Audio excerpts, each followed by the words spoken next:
They remind me of home. There's a little thing at the top of my screen that says we're streaming live on YouTube. Does that mean we're streaming live on YouTube? Oh my gosh. Yes, That's it a typo. does. Wow. That's a typo. We're getting it. We're sorted streaking here. live on YouTube. Yeah. Anything incriminating you have to say, just say it now. No one will hear. Okay. Cool. Did everybody I know do where. Oh my gosh, there's a puppy. Okay, so here's the link. Clearly, I don't know anything. I'm gonna share the link. Okay, we are live now, everybody. Say hi. Hello. Hi there. Hi, world. How are you doing? Mm. Okay, so we are still waiting on a few people. Good. Everybody change your name if you have not yet to your character's name, because I'm the only person who knows everyone. Oh, Right. Okay, now I'm going to go about tweeting out this link so people can follow along. Oh. Yeah. Eating that, tweeting that. Mm. Kelly, thanks again for organizing this. Yeah. Very Yeah, this is awesome. You are so welcome. I am so excited. Like that. I am all about programming Thanks, Kelly. plays This is entirely so that there are roles for dogs. I am fine with that life. Hi, Rebecca. Hi. Hi, Rebecca. Hi, I'm not actually in the window yet, Rebecca, but hi, I can hear you. I can see you. I'm just, I have another window open, so I'm just Oh, not I looking at the, because I'm tweeting out the link. Okay. Yeah, sir, I haven't seen you in so long. I know, it's been forever, dude. Ruby's reunited. Oh my Hi, God. everybody else I don't know. Oh, sorry, I'll do some introductions in just a second. I think that covers it, though. I'm gonna put headphones in too. Oh, yes, you should all put headphones in if you have them, Yeah. just because it does help the audio along. Okay. You're right. All right, let me Well, spend some. anything we can do to help, Cal. Thank you. I really appreciate that mentality. I find that that's really, everyone should be trying to help at all times. Wish Let me like find some goddamn like headphones. really weirdly. Felt very weird. Oh, look, Mel and Mark are in the same frame this time. Oh my god. So Wow. excited. I'm not at all excited he's home. Oh my well, gosh, it's Mark. last time we had sort of like half of Mel's torso framed the entire time. Guys, Ah. not gonna lie, first time I did Zoom, didn't realize it didn't happen because I was doing it on my phone. Yeah, all Ah. the screen grabs were of my oops. That's okay. The featured image was a terrible photo of me in the middle of a sentence for a long time until I figured out how to change that. So I love know. the thumbnail. we're working it out. Okay. Hey, Wade. I think I have now shared this everywhere I need to share it. And I can go back to actually paying attention to who's joining this call. Okay. So if you guys go on the @myentworld Twitter, you can share the link because it's up there. Okay, let's do a hi everybody who has joined since I last checked in. Okay, let's look at this cast list and see if this is in fact everyone. Yeah. It's a big cast, isn't it? You know, it's funny because it's actually a really small cast for Oh, a Shakespeare. For Shakespeare. Yeah. But it's funny because we had more people sign up than we could use. So I ended up having to promise them roles in the next one, which is going to be, by the way, we have this figured out already. It's on Tuesday at 7 and it's going to be Winter's Tale Nice. with Laura Conlon as Paulina. Nice. That's like my big get. I'm really excited. Okay, I'm gonna so play the bear. awesome. Let's see if we have everybody. Okay, so when I say your name, please wave so that the world knows who you are. Okay, playing Proteus, we have Wade Bogart O'Brien. Hello. Playing Valentine, we have Ben Sanders. Hey. Actually, Wade, can you say something? I'm not sure your audio is working. Can you hear me? Not really. Not really. Okay, just a second. Does he have a lot of lines in this play? Yeah, unfortunately. Unfortunately. Is that better? Yes, that's Yeah. much better. Thanks. Although, Okay, Scott, cool. I resent the implication that if someone was playing a smaller role, their audio would be less important. Everyone matters. At least such a Everyone good human. I'll shut okay. down my window. So Sylvia is being played by Rebecca Vega Romero. Actually, say something when you wave so that we know your audio is working. Hi, everybody. Hi from New York. Julia is played by Hillary Rachowski. Chowski? I'm not sure. Chowski. Chow? But yeah. Okay. Yeah. Hi. The Duke of Milan is Timothy Ing. Hello, audio check. Thanks. Antonio is Vyasar Ganisan. Hey guys, howdy from Austin, Texas. Hey. I love how all over the Excellent. world we are here. Well, Yeah. North America. The world is not just North America, but North America. Turio. Does anyone know how to pronounce this name? It's Steve Fisher. Either way. No, he's away from the keyboard and he's muted his mic. There he is. Okay, I trust his audio will work. It's fine. Lucetta / the musician is going to be Shaylin McFall. Hi. Yay. Hey. Lance is Laura Darby, and Crab is Ruth Bader Ginsburg. Yay. Best name ever. Speed is Tori Urquhart. Hey. Eglamour is Melissa Wright. Hi. Panthino is Scott Garland. Sup? The Panther. The Panther. I have a wicked backstory, y'all.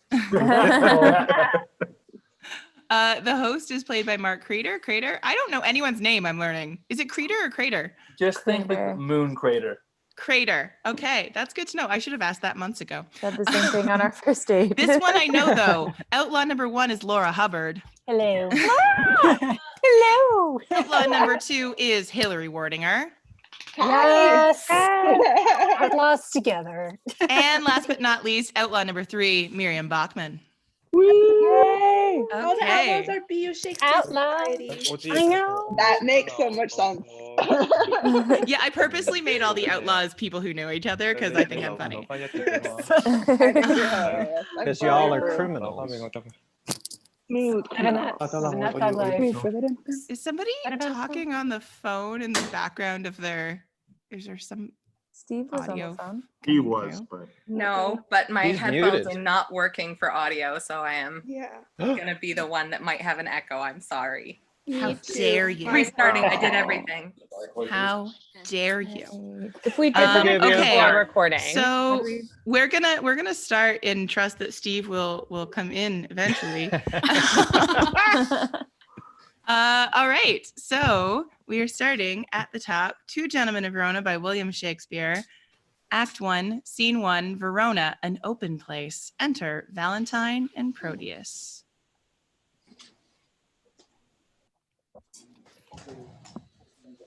Cease to persuade, my loving Proteus. Home-keeping youth have ever homely wits. Were it not affection chains thy tender days to the sweet glances of thy honored love, I rather would entreat thy company to see the wonders of the world abroad than living dully, sluggardized at home, wears out thy youth with shapeless idleness. But since thou lovest, love still and thrive therein, even as I would when I to love begin. Wilt thou be gone? Sweet Valentine, adieu.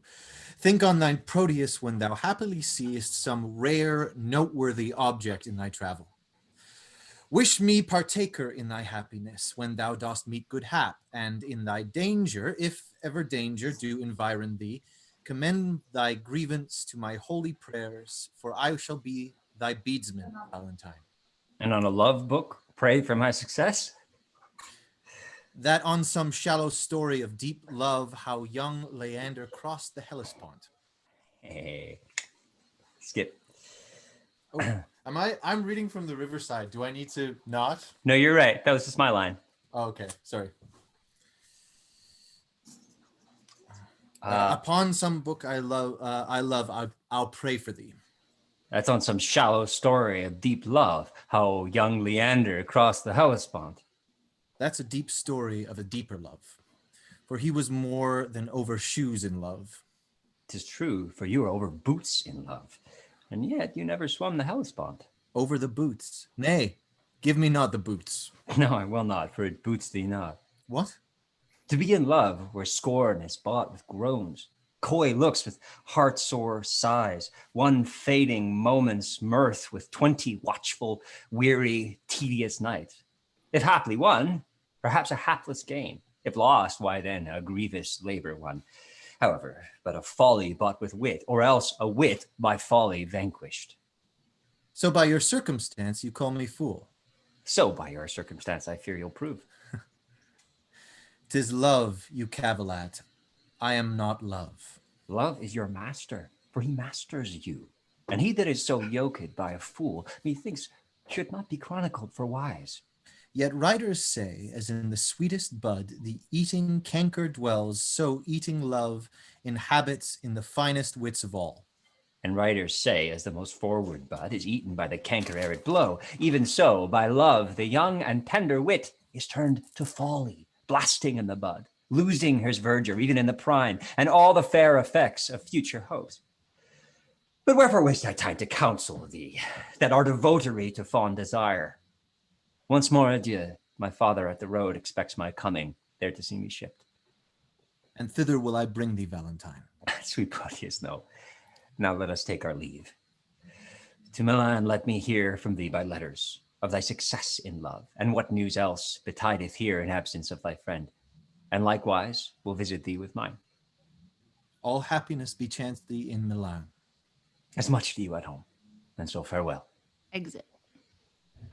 He after honor hunts, I after love. He leaves his friends to dignify them more.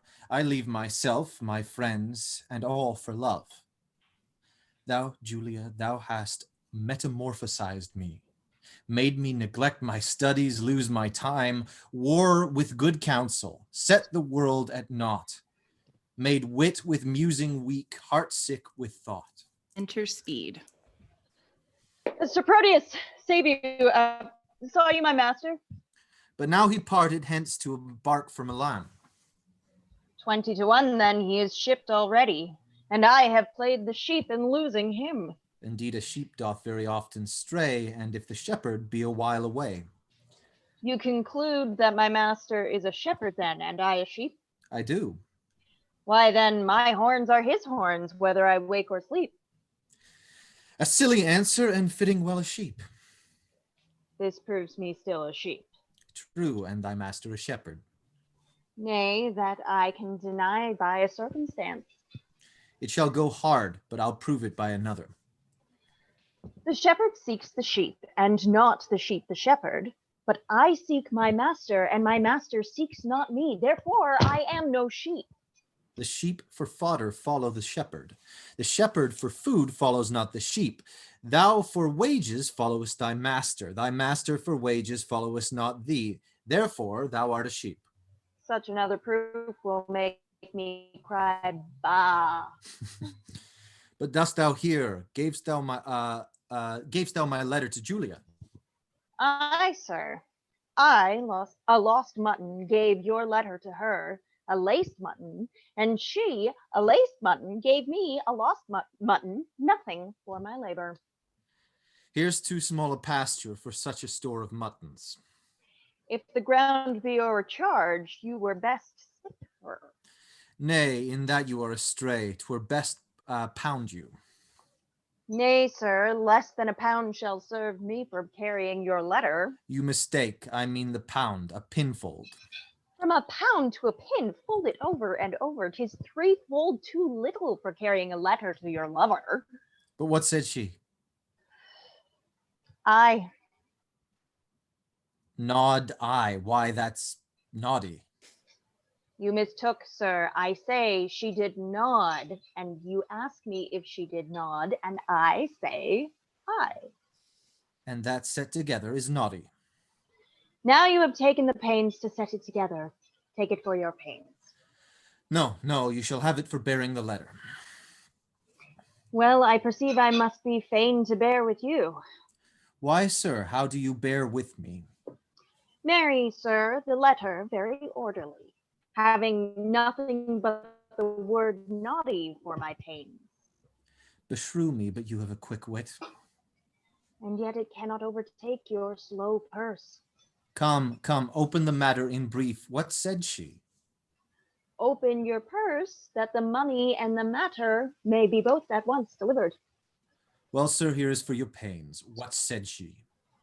Truly, sir, I think you'll hardly win her. Why? Couldst thou perceive so much from her?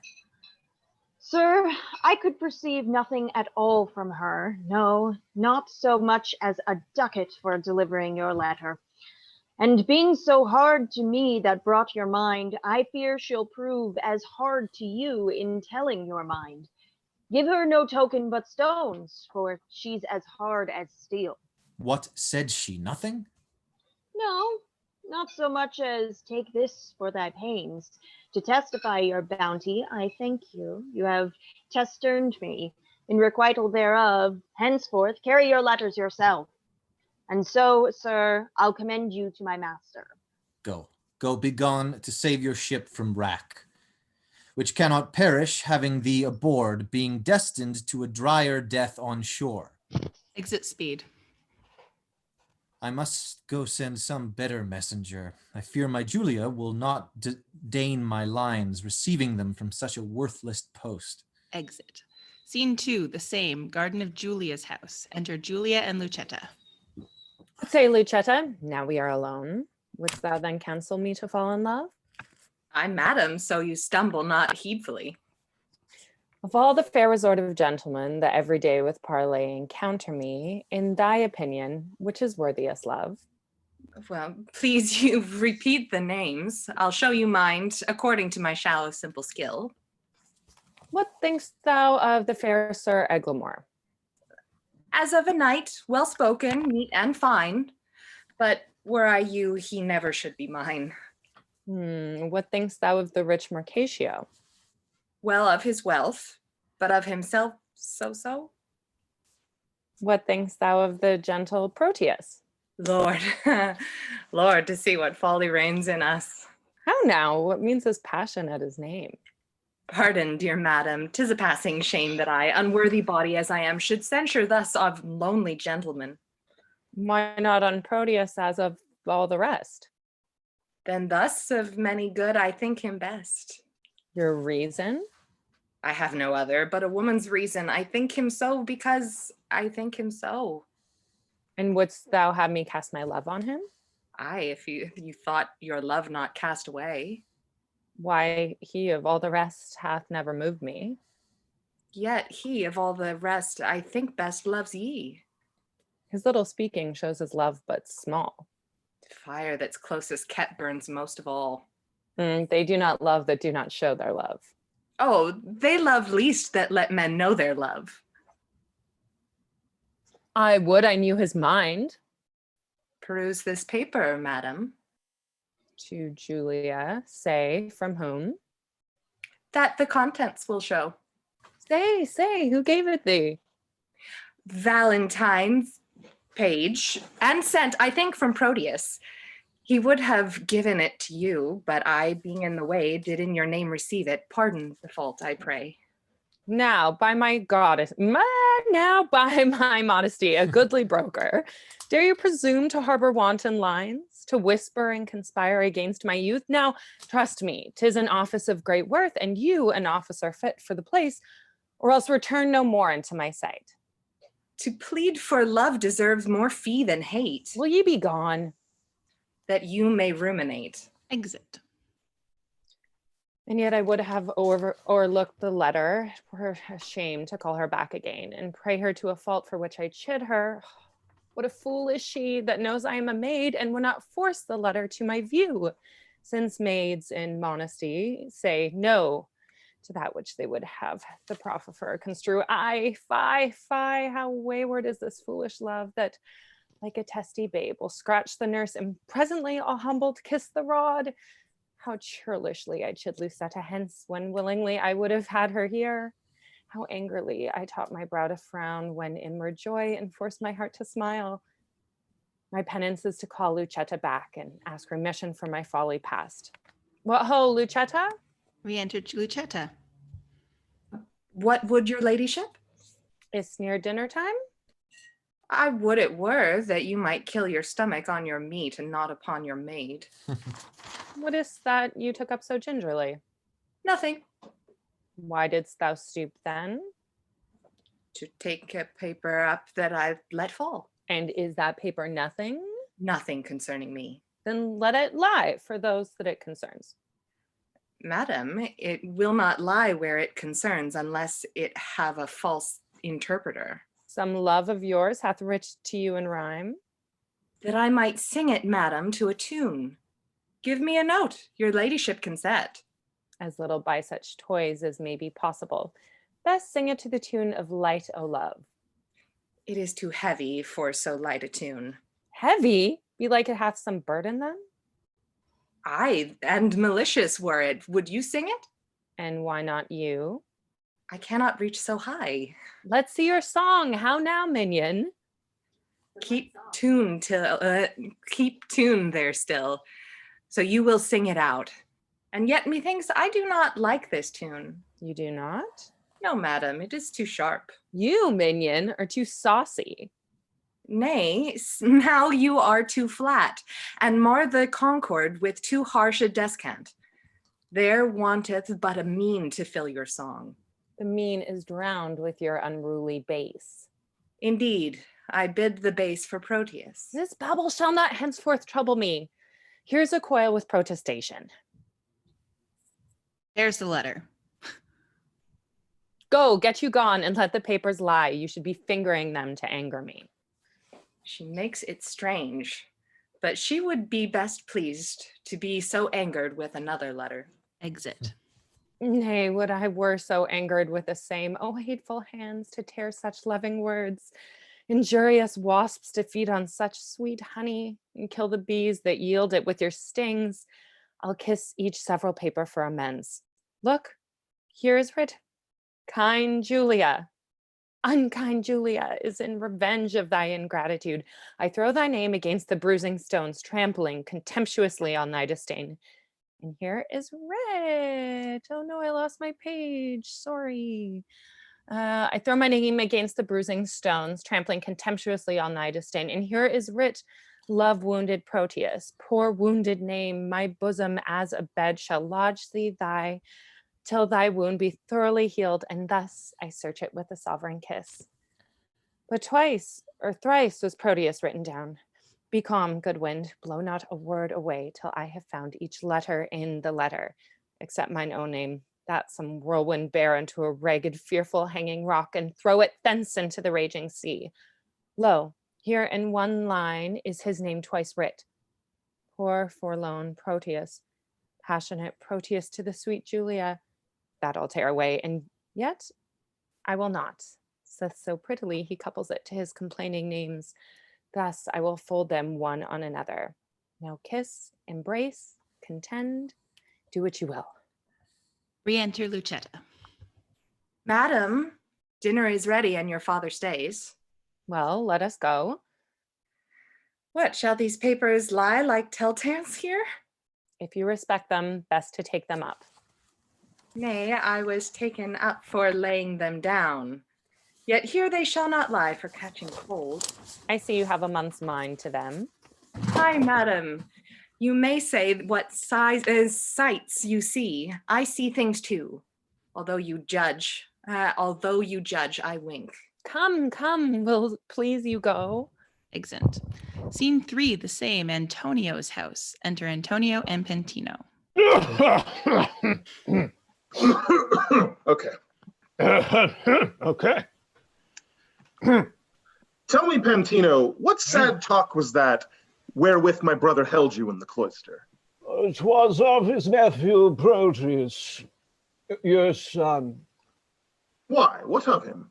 He wondered that your lordship would suffer him to spend his youth at home, while other men of slender reputation put forth their son to seek preferment out. Some to their wars, to try their fortune there, some to discover islands, far away, some to the studious universities. For any or for all of these exercises, he said that Proteus, your son, was meat. Meat. He said he was meat. and did request me to importune you to let him spend his time no more at home, which would be great impeachment to his age, in having known no travel in his youth. Nor needst thou much importune me to that, whereon this month I have been hammering. I have considered well his loss of time, and how he cannot be a perfect man, nor being tried and tutored in the world, experience is by industry achieved, and perfected by the swift course of time. Then tell me, whither were I best to send him?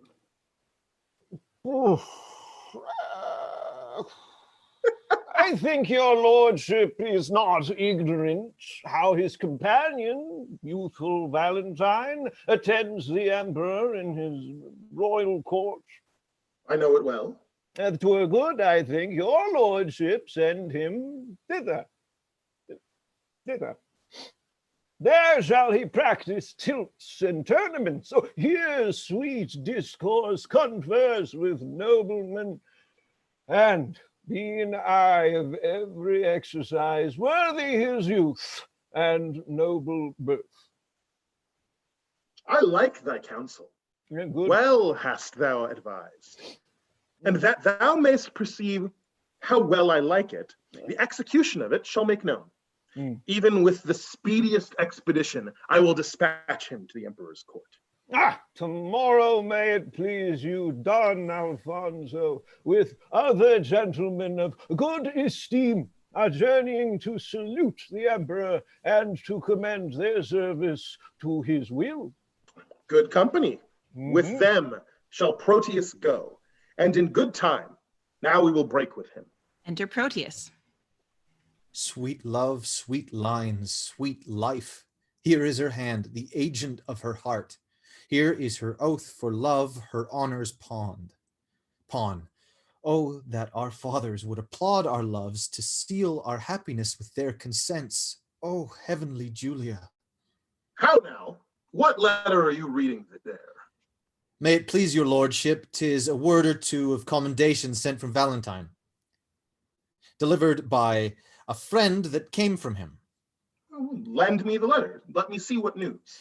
There is no news, my lord, but that he writes how happily he lives, how well beloved and daily graced by the emperor, wishing me with him partner of his fortune. And how stand you affected to his wish? As one relying on your lordship's will, and not depending on his friendly wish. My will is something sorted with his wish.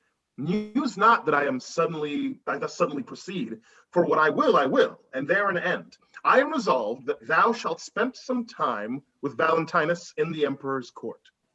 What maintenance he from his friends receives, like exhibition thou shalt have from me. Tomorrow be in readiness to go.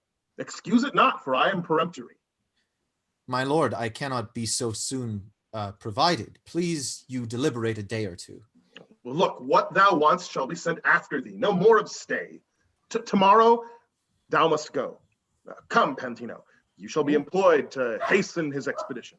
Exeunt Antonio and Pantino. Thus I have shunned the fire for fear of burning, and drenched me in the sea where I am drowned. I feared to show my father Julia's letter, lest he should take exceptions to my love, and with the vantage of mine own excuse hath he accepted most against my love. Oh, how this spring of love resembleth the uncertain glory of an April day, which now shows all beauty of the sun, and by a cloud takes all away. Re-enter Pantino. As to Proteus, your father calls you. He is in haste, therefore I pray you go. Why, this is it. My heart accords thereto, and yet 1,000 times it answers no. Exeunt. Act 2, Scene 1, Milan, the Duke's Palace. Enter Valentine and Speed. Sir, your glove. Not mine. My gloves are on. Why then, this may be yours, for this is but son. Ha! Let me see. I give it me. It's mine. Sweet ornament that decks a thing divine. Oh, Sylvia. Madam Sylvia. How now, sirrah? She is not within hearing, sir. Why, sir, who bade you call her? Your worship, sir, or else I mistook. Well, you'll still be too forward. And yet I was last chidden for being too slow. Go to, sir, tell me. Do you know Madame Sylvia? She that your worship loves? Why, how know you that I am in love? Marry, by these special marks.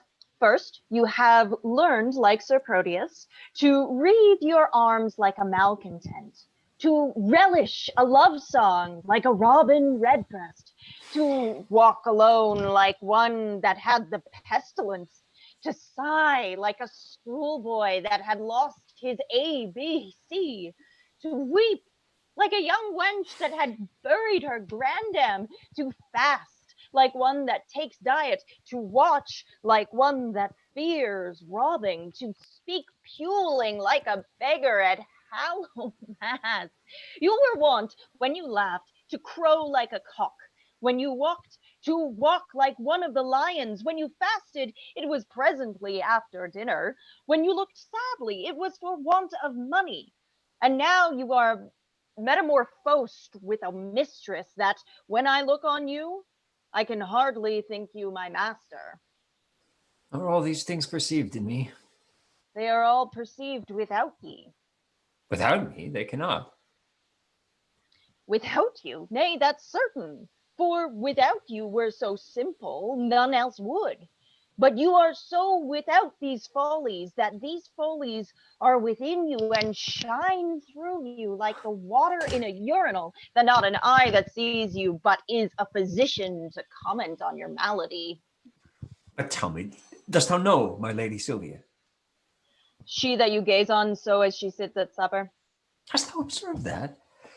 Even she, I mean. Why, sir, I know her not. Dost thou know her by my gazing on her, and yet knowest her not? Is she not hard favored, sir? Not so fair, boy, as well favored. Sir, I know that well enough. What dost thou know? That she is not so fair as of you well favored. I mean that her beauty is exquisite, but her favor, infinite. That's because the one is painted and the other out of all count. How painted, and how out of count? Marry, sir, so painted to make her fair that no man counts of her beauty. How esteemest thou me? I account of her beauty. You never saw her since she was deformed. How long hath she been deformed? Ever since you loved her.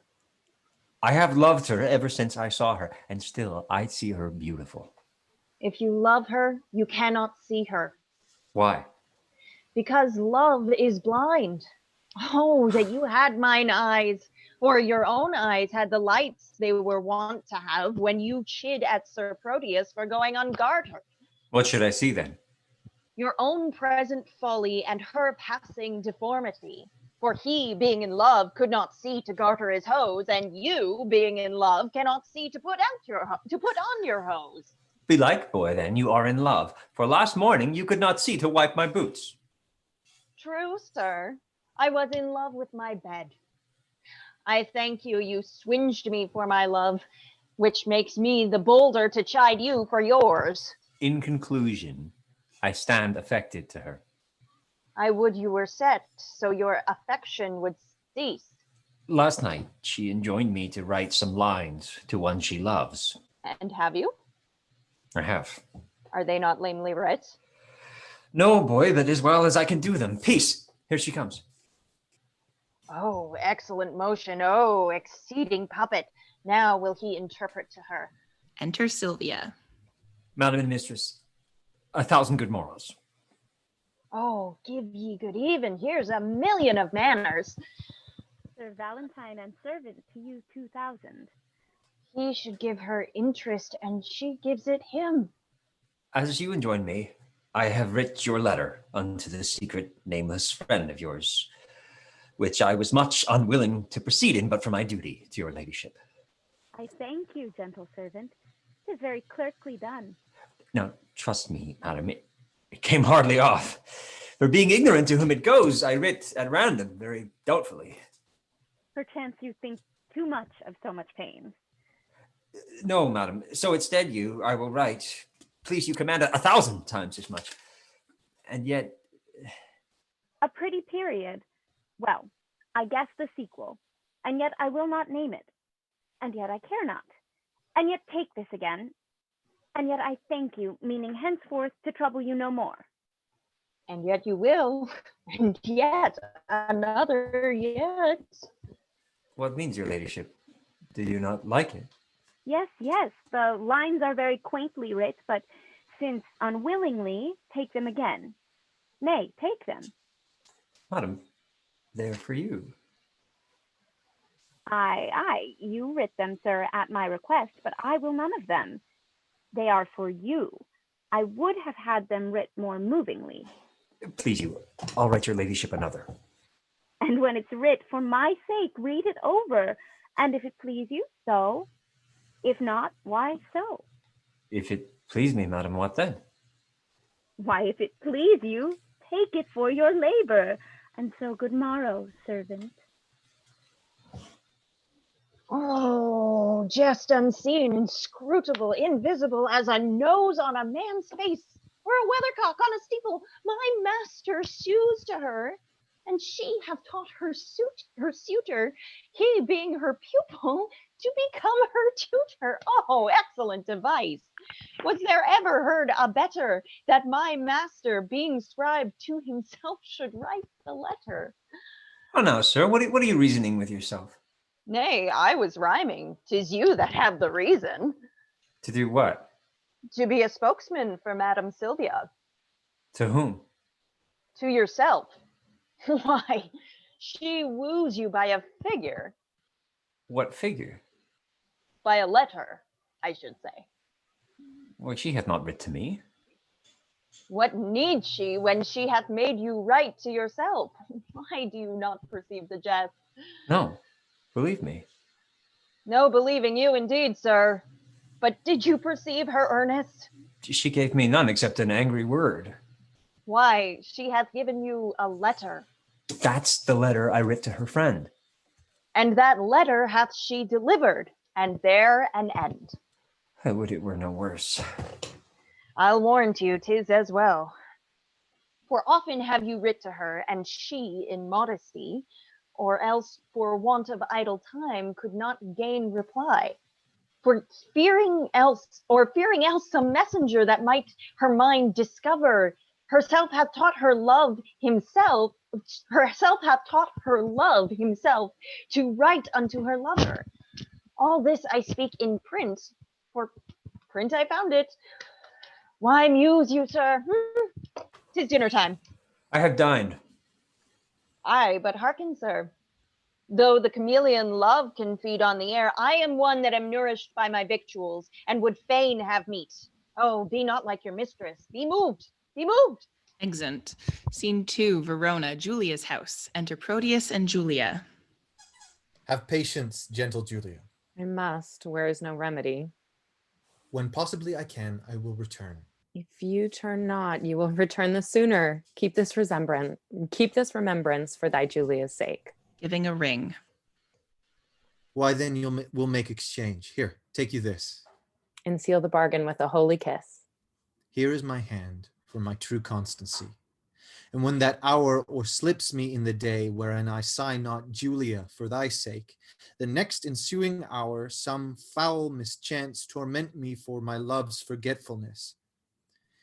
My father stays my coming, answer not. The tide is now, nay, not the tide, thy tide of tears. That tide will stay me longer than I should. Julia, farewell. Exit Julia. What, gone without a word? Aye, so true love should do. It cannot speak. For truth hath better deeds than words to grace it. Enter Pantino.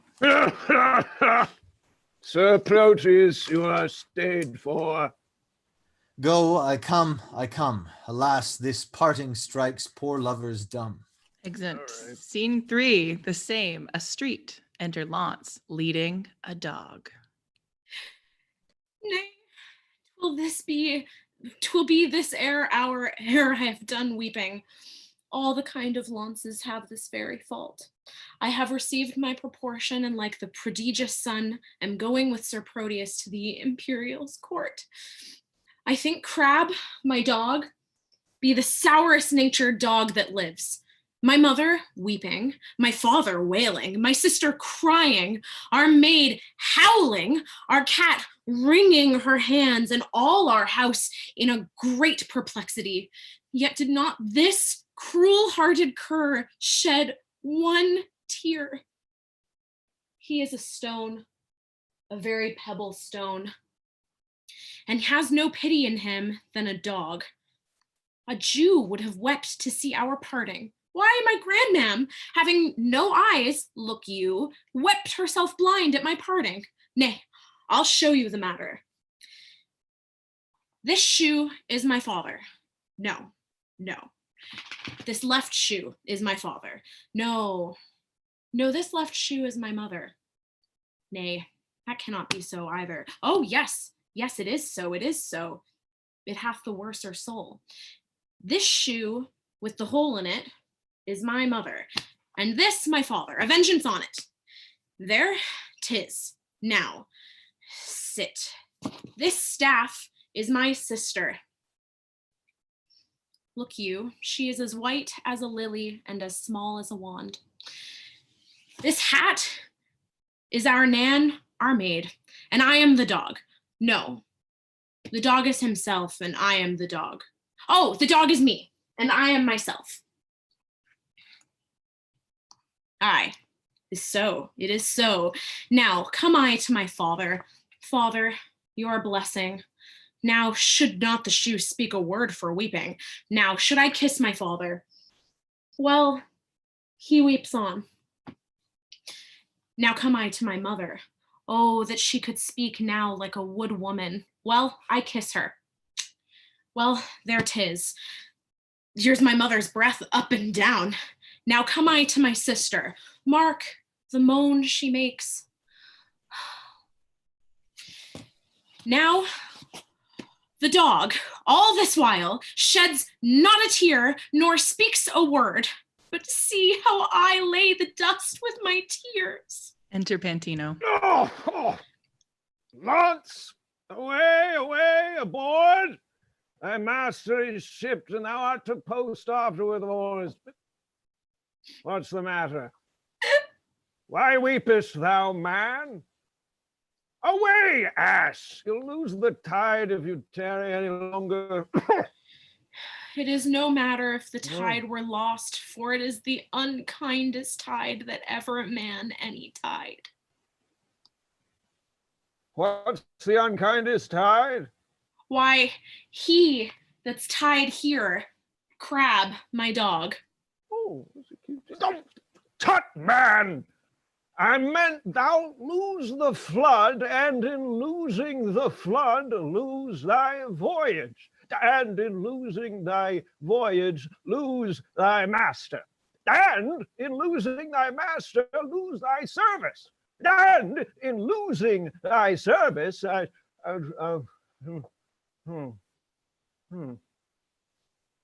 dost thou stop my mouth?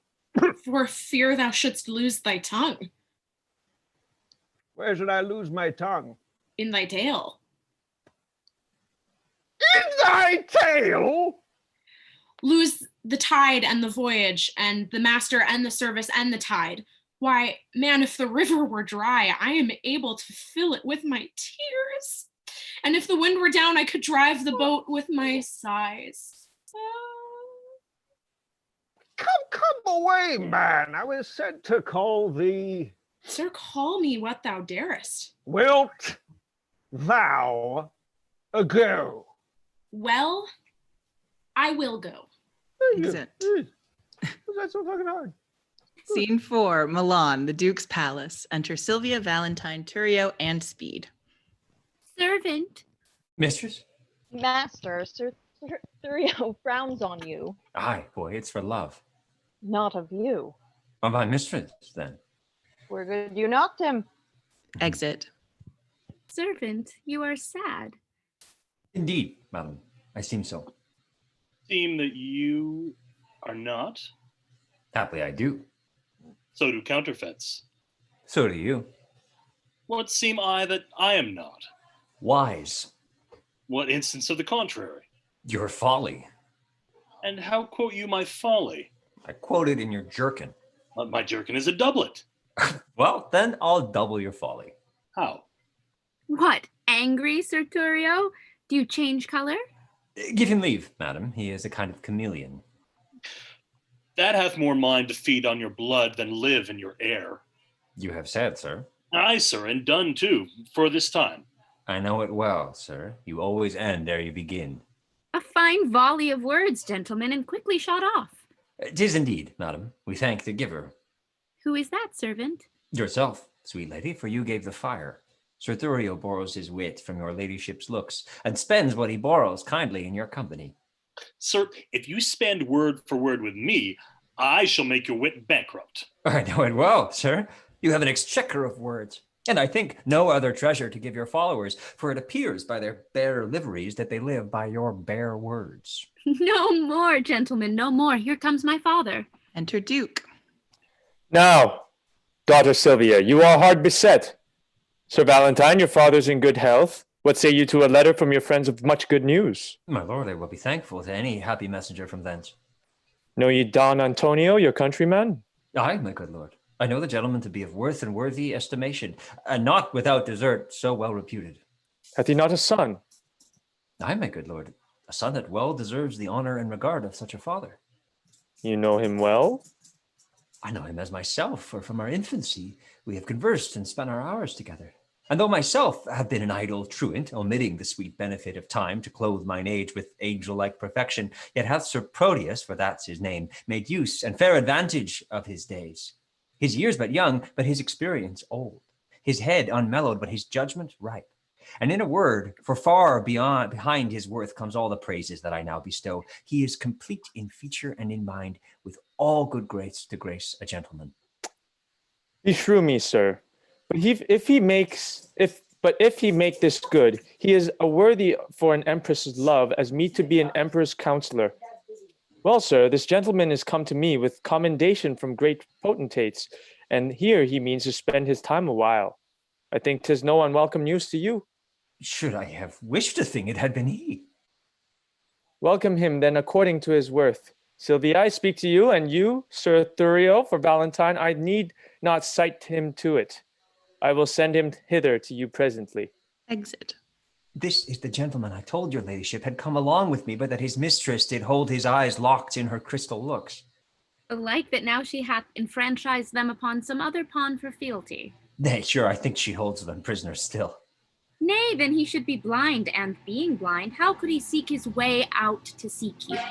My lady love hath 20 pair of eyes. They say that love hath not an eye at all. To see such lovers, Thurio, as yourself, upon a homely object love can win. Have done, have done. Here comes the gentleman. Welcome, dear Proteus. Mistress, I beseech you, confirm his welcome with some special favor. His worth is warrant for his welcome hither, if this be he you oft have wished to hear from. Mistress, it is. Sweet lady, entertain him, to be my fellow servant to your ladyship. Too low a mistress for so high a servant. Not so, sweet lady, but too mean a servant to have a look of such a worthy mistress. Leave off discourse of disability. Sweet lady, entertain him for your servant. My duty I will boast of, nothing else. And duty never yet did want his meed. Servant, you are welcome to a worthless mistress. I'll die on him that says so but yourself. That you are welcome? That you are worthless. Re-enter Thurio. Madam, my lord your father would speak with you. I wait upon his pleasure. Come, Sir Thurio, go with me. Once more, new servant, welcome. I'll leave you to confer of home affairs. When you have done, we look to hear from you. We'll both attend upon your ladyship. Exit Sylvia and Thurio. Now tell me, how do all from whence you came? Your friends are well, and have them much commended. And how do yours? I left them all in health. How does your lady? And how thrives your love? My tales of love were wont to weary you. I know you joy not in love discourse. Ay, Proteus, but that life is altered now. I have done penance for contemning love, whose high imperious thoughts have punished me with bitter fasts, with penitential groans, with nightly tears and daily heart-sore sighs, for in revenge of my contempt of love, love hath chased sleep from my enthralled eyes, and made them watchers of mine own heart's sorrow. Oh, gentle Proteus loves a mighty lord, and hath so humbled me, as I confess, there is no woe to his correction, nor to his service no such joy on earth. Now no discourse except it be of love. Now can I break my fast, dine, sup, and sleep upon the very naked name of love. Enough, I read your fortune in your eye. Was this the idol that you worship so? Even so. And is she not a heavenly saint? No, but she is an earthly paragon. Call her divine. I will not flatter her. Oh, flatter me, for love delights in praises. When I was sick, you gave me bitter pills, and I must minister the like to you. Then speak the truth by her. If not divine, yet let her be a principality, sovereign to all the creatures of the earth. Except my mistress. Sweet, except not any. Except thou wilt. Except against my love. Have I not reason to prefer mine own? And I will help thee to prefer her too. She shall be dignified with this high honor, to bear my lady's train, lest the base earth should from her vesture chance to steal a kiss, and of so great a favor growing proud, disdain to root the summer swelling flower, and make rough winter everlastingly. Why, Valentine, what braggartism is this? Pardon me, Proteus. All I can is nothing. To her whose worth makes other worthies nothing, she is alone. Then let her alone. Not for the world, why man, she is mine own, and I as rich in having such a jewel as 20 seas, if all their sand were pearl, the water nectar, and the rocks pure gold.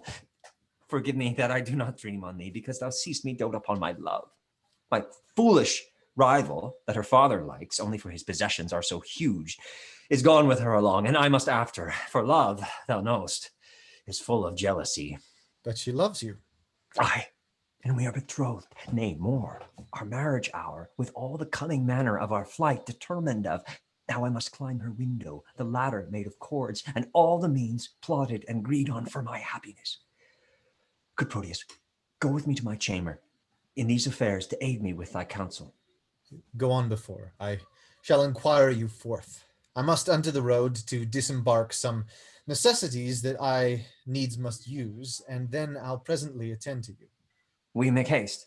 I will. Exit Valentine.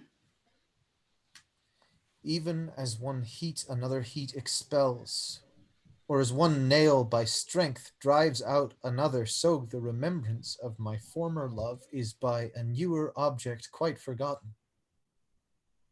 It is mine eye or Valentine's praise, her true perfection or my false transgression that makes me reasonless to reason thus? She is fair, and so is Julia that I love, that I did love, for now my love is thawed, which like a waxen image gainst a fire bears no impression of the thing it was. Methinks my zeal to Valentine is cold, and that I love him not as I was wont. Oh, but I love his lady too much.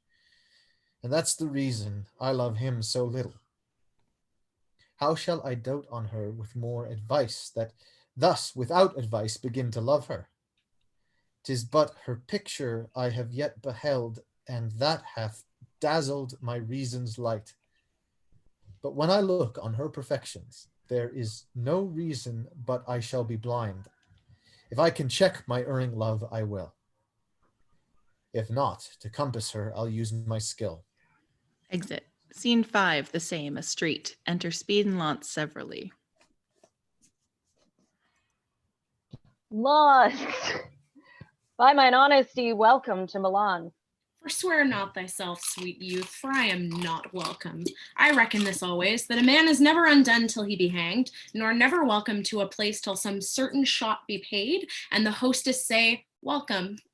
Come on, you madcap, I'll to the alehouse with you presently. where for one shot of 5 pence thou shalt have 5,000 welcomes. But, sirrah, how did thy master part with Madame Julia? Marry, after they closed in earnest, they parted fairly in jest. But shall she marry him? No. How then? Shall he marry her? No, neither. What, are they broken? No, they are both as whole as a fish. Why then, how stands the matter with them? Marry thus, when it stands well with him, it stands well with her. What an ass art thou! I understand thee not. What a block art thou, that thou canst not? My staff understands me. What thou sayest? Aye, and what do I do to look thee but lean, and my staff understands me. It stands under thee, indeed. Why, stand under and understand is all one. But tell me true, wilt be a match? Oh, ask my dog. And if he say it will, it will. And if he say no, it will. And if he shake his tail and say nothing, it will. The conclusion is then that it will. Thou shalt never get such a secret from me, but by a parable. 'Tis well that I get it so. But, Launce, how sayst thou that my master is become a notable lover? I never knew him otherwise. Then how? A notable lubber, as thou reportest him to be. Why, thou horse and ass, thou mistakest me. Why, fool, I meant not thee, I meant thy master. I tell thee, my master is become a hot lover. Why, I tell thee, I care not though he burn himself in love. If thou wilt, go with me to the alehouse. If not, thou art an Hebrew, a Jew, and not worth the name of a Christian. Ew. Why? Because thou hast not so much charity in thee to go to the alehouse with a Christian. Wilt thou go? At thy service. Excellent. Yeesh. Sorry, everyone. Scene 6, the same, the Duke's palace. Enter Proteus. To leave my Julia shall I be forsworn. To love fair Sylvia shall I be forsworn. To wrong my friend I shall be much forsworn, and even that power which gave me first my oath provokes me to this threefold perjury. Love bade me swear, and love bids me forswear. Oh, sweet suggesting love, if thou hast sinned, teach me thy tempted subject to excuse it. At first I did adore a twinkling star, but now I worship a celestial sun. Unheedful vows may heedfully be broken, and he wants wit that once resolved will to learn his wits to exchange the bad for better. Fie, fie, unreverend tongue, to call her bad, whose sovereignty so oft thou hast preferred with 20,000 soul-confirming oaths. I cannot leave to love, and yet I do. But there I leave to love where I should love. Julia I lose, and Valentine I lose. If I keep them, I needs must lose myself. If I lose them, thus I find by their loss, for Valentine myself, for Julia Sylvia. I to myself am dearer than a friend, for love is still most precious in itself, and Sylvia, witness heaven that made her fair, shows Julia but a swarthy Ethiop. I will forget that Julia is alive, remembering that my love to her is dead, and Valentine I'll hold an enemy, aiming at Sylvia as a sweeter friend. I cannot now prove constant to myself without some treachery used to Valentine. This night he meaneth with a corded ladder to climb celestial Sylvia's chamber window. Myself in counsel, his competitor. Now presently I'll give her father notice of their disguising and pretended flight, who all enraged will banish Valentine, for Thurio he intends shall wed his daughter. But Valentine being gone, I'll quickly cross by some sly trick, blunt Thurio's dull proceedings. Love lend me wings to make my purpose swift, as thou hast lent me wits to plot this drift. Exit. Scene 7, Verona, Julia's house. Enter Julia and Lucetta. Counsel, Lucetta, gentle girl, assist me, and even in kind love I do conjure thee, who art the table wherein all my thoughts are visibly charactered and engraved, to lesson me and tell me some good mean, how with my honor I may undertake a journey to my loving Proteus. Alas, the way is wearisome and long. The true devoted pilgrim is not weary to measure kingdoms with his feeble steps, much less shall she that hath love's wings to fly, when the flight is made to one so dear, of such divine perfection as Sir Proteus. Better forbear till Proteus make return. Oh, knowest thou that not his looks are my soul's food? Pity the dearth that I have pined in, by longing for the food so long a time. Didst thou but know the inly touch of love, thou wouldst as soon go kindle fire with snow, as seek to quench the fire of love with words. I do not seek to quench your love's hot fire, but qualify the fire's extreme rage, lest it should burn above the bounds of reason. The more thou damst it up, the more it burns. The current that with gentle murmur glides, thou knowest being stopped impatiently doth rage. But when his fair course is not hindered, he makes a sweet music with the enameled stones. Giving a gentle kiss to every sedge, he overtaketh in his pilgrimage, and so by many winding nooks he strays, with willing sport to the wild ocean. Then let me go, and hinder not my course. I'll be as patient as a gentle stream, and make a pastime of each weary step. Till the last step hath brought me home to my love, and there I'll rest, as after much turmoil a blessed soul doth in Elysium. But in what habit will you go along? Not like a woman, for I would prevent the loose encounters of lascivious men. Gentle Lucetta, fit me with such weeds as may beseem some well-reputed page. Why then your ladyship must cut your hair. No, girl, I'll knit it up in silken strings with 20-odd conceited true love knots. To be fantastic may become a youth of greater time than I shall show to be. What fashion, madam, shall I make your breeches? That fits as well as, tell me, good lord, what compass will you wear with your farthingale?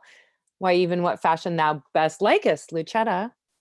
You must needs have them with a codpiece, madam. Out, Lucetta, that would be ill-favored. A round hose, madam, now's not worth a pin, unless you have a codpiece to stick pins on. Lucetta, as thou lovest me, let me have what thou thinkest meet and is most mannerly. But tell me, wench, how will the world repute me for undertaking so unstated journey? I fear me it will make me scandalized. If you think so, then stay at home and go not. Nay, that I will not. Then never dream on infamy, but go. If Proteus like your journey when you come, no matter who's displeased when you are gone, I fear me he will scarce be pleased withal. That is the least, Lucetta, of my fear. 1,000 oaths, an ocean of his tears, and instances of infinite of love warrant me welcome to my Proteus. All these are servants to deceitful men. Base men that use them so base effect. But truer stars did govern Proteus's birth. His words are bonds, his oaths are oracles, his love sincere, his thoughts immaculate, his tears pure messengers sent from his heart. His heart is far from fraud as heaven from earth. Pray heaven he prove so when you come to him. Now, as thou lovest me, do him not that wrong, to bear a hard opinion of his truth. Only deserve my love by loving him. And presently go with me to my chamber to take a note of what I stand in need of, to furnish me upon my longing journey. All that is mine I leave at thy dispose, my goods, my lands, my reputation, only in lieu thereof dispatch me hence. Come, answer not, but to it presently. I am impatient of my tarriance. Excellent. Act 3, Scene 1, Milan, the Duke's Palace. Enter Duke, Thurio, and Proteus. Sir Thurio, give us leave, I pray, a while. We have some secrets to confer about. Exit Thurio. Now, tell me, Proteus, what's your will with me? My gracious lord, that which I would discover, the law of friendship bids me to conceal. But when I call to mind your gracious favors done to me, undeserving as I am, my duty pricks me on to utter that which else no worldly good should draw from me. No, worthy prince, Sir Valentine, my friend, this night intends to steal away your daughter. Myself am one made privy to the plot. I know you have determined to bestow her on Thurio, whom your gentle daughter hates. And should she thus be stolen away from you, it would be much vexation to your age. Thus, for my duty's sake, I rather chose to cross my friend in his intended drift than by concealing it, heap on your head a pack of sorrows, which would press you down, being unprevented to your timeless grave. Proteus, I thank thee for thy honest care, which to requite command me while I live. This love of theirs myself have often seen haply when they have judged me fast asleep, and oftentimes have purposed to forbid Sir Valentine her company and my court. But fearing lest my jealous aim might err, and so unworthily disgrace the man, a rashness that I ever yet have shunned, I gave him gentle looks, thereby to find that which thyself has now disclosed to me.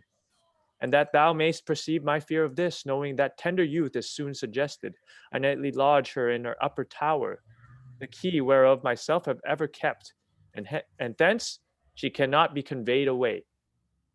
No, noble lord, they have devised a mean, how he her chamber window will ascend, and with a corded ladder fetch her down. For which the youthful lover now is gone, and this way comes he will with it presently. Where, if it please you, you may intercept him.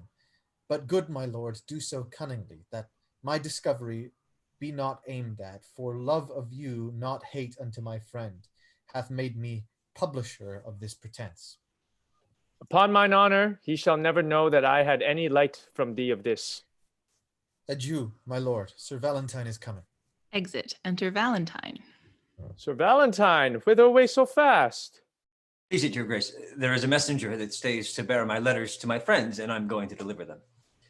Be they of much import? The tenor of them doth but signify my health and happy being at your court. Nay then, no matter. Stay with me a while.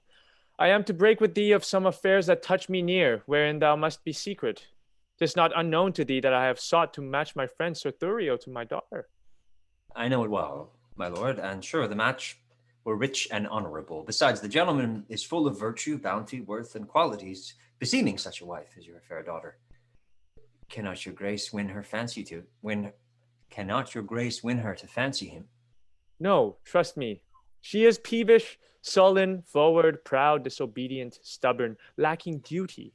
Therefore, regarding that she is my child, nor fearing me as if I were her father. And, may I say to thee, this pride of hers, upon advice, hath drawn my love from her. And where I thought the remnant of mine age should have been cherished by her childlike duty, I am now fully resolved to take a wife, and turn her out to who will take her in. Then let her beauty be her wedding dower. For me and my possessions she esteems not. What would your grace have me to do in this? There is a lady in Verona here whom I affect, but she is nice and coy, and not esteems my aged eloquence. Now therefore would I have thee to my tutor. For long agone I have forgot my court, besides the fashion of my time is changed. How and which way I may bestow myself to be regarded in her sun-bright eye? Win her with gifts, if she respect not words. Dumb jewels often in their silent kind more than quick words do move a woman's mind. But she did scorn a present that I sent her. A woman sometimes scorns what best contents her. Send her another. Never give her o'er, for scorn at first makes after love the more. If she do frown, 'tis not in hate of you, but rather to beget more love in you. If she do chide, 'tis not to have you gone, for why, the fools are mad if left alone. Take no repulse, whatever she doth say. Forget you gone, she doth not mean away. Flatter and praise, commend, extol their graces, though ne'er so black, say they have angels' faces. That man hath a tongue, I say. That man that hath a tongue, I say, is no man, if with his tongue he cannot win a woman.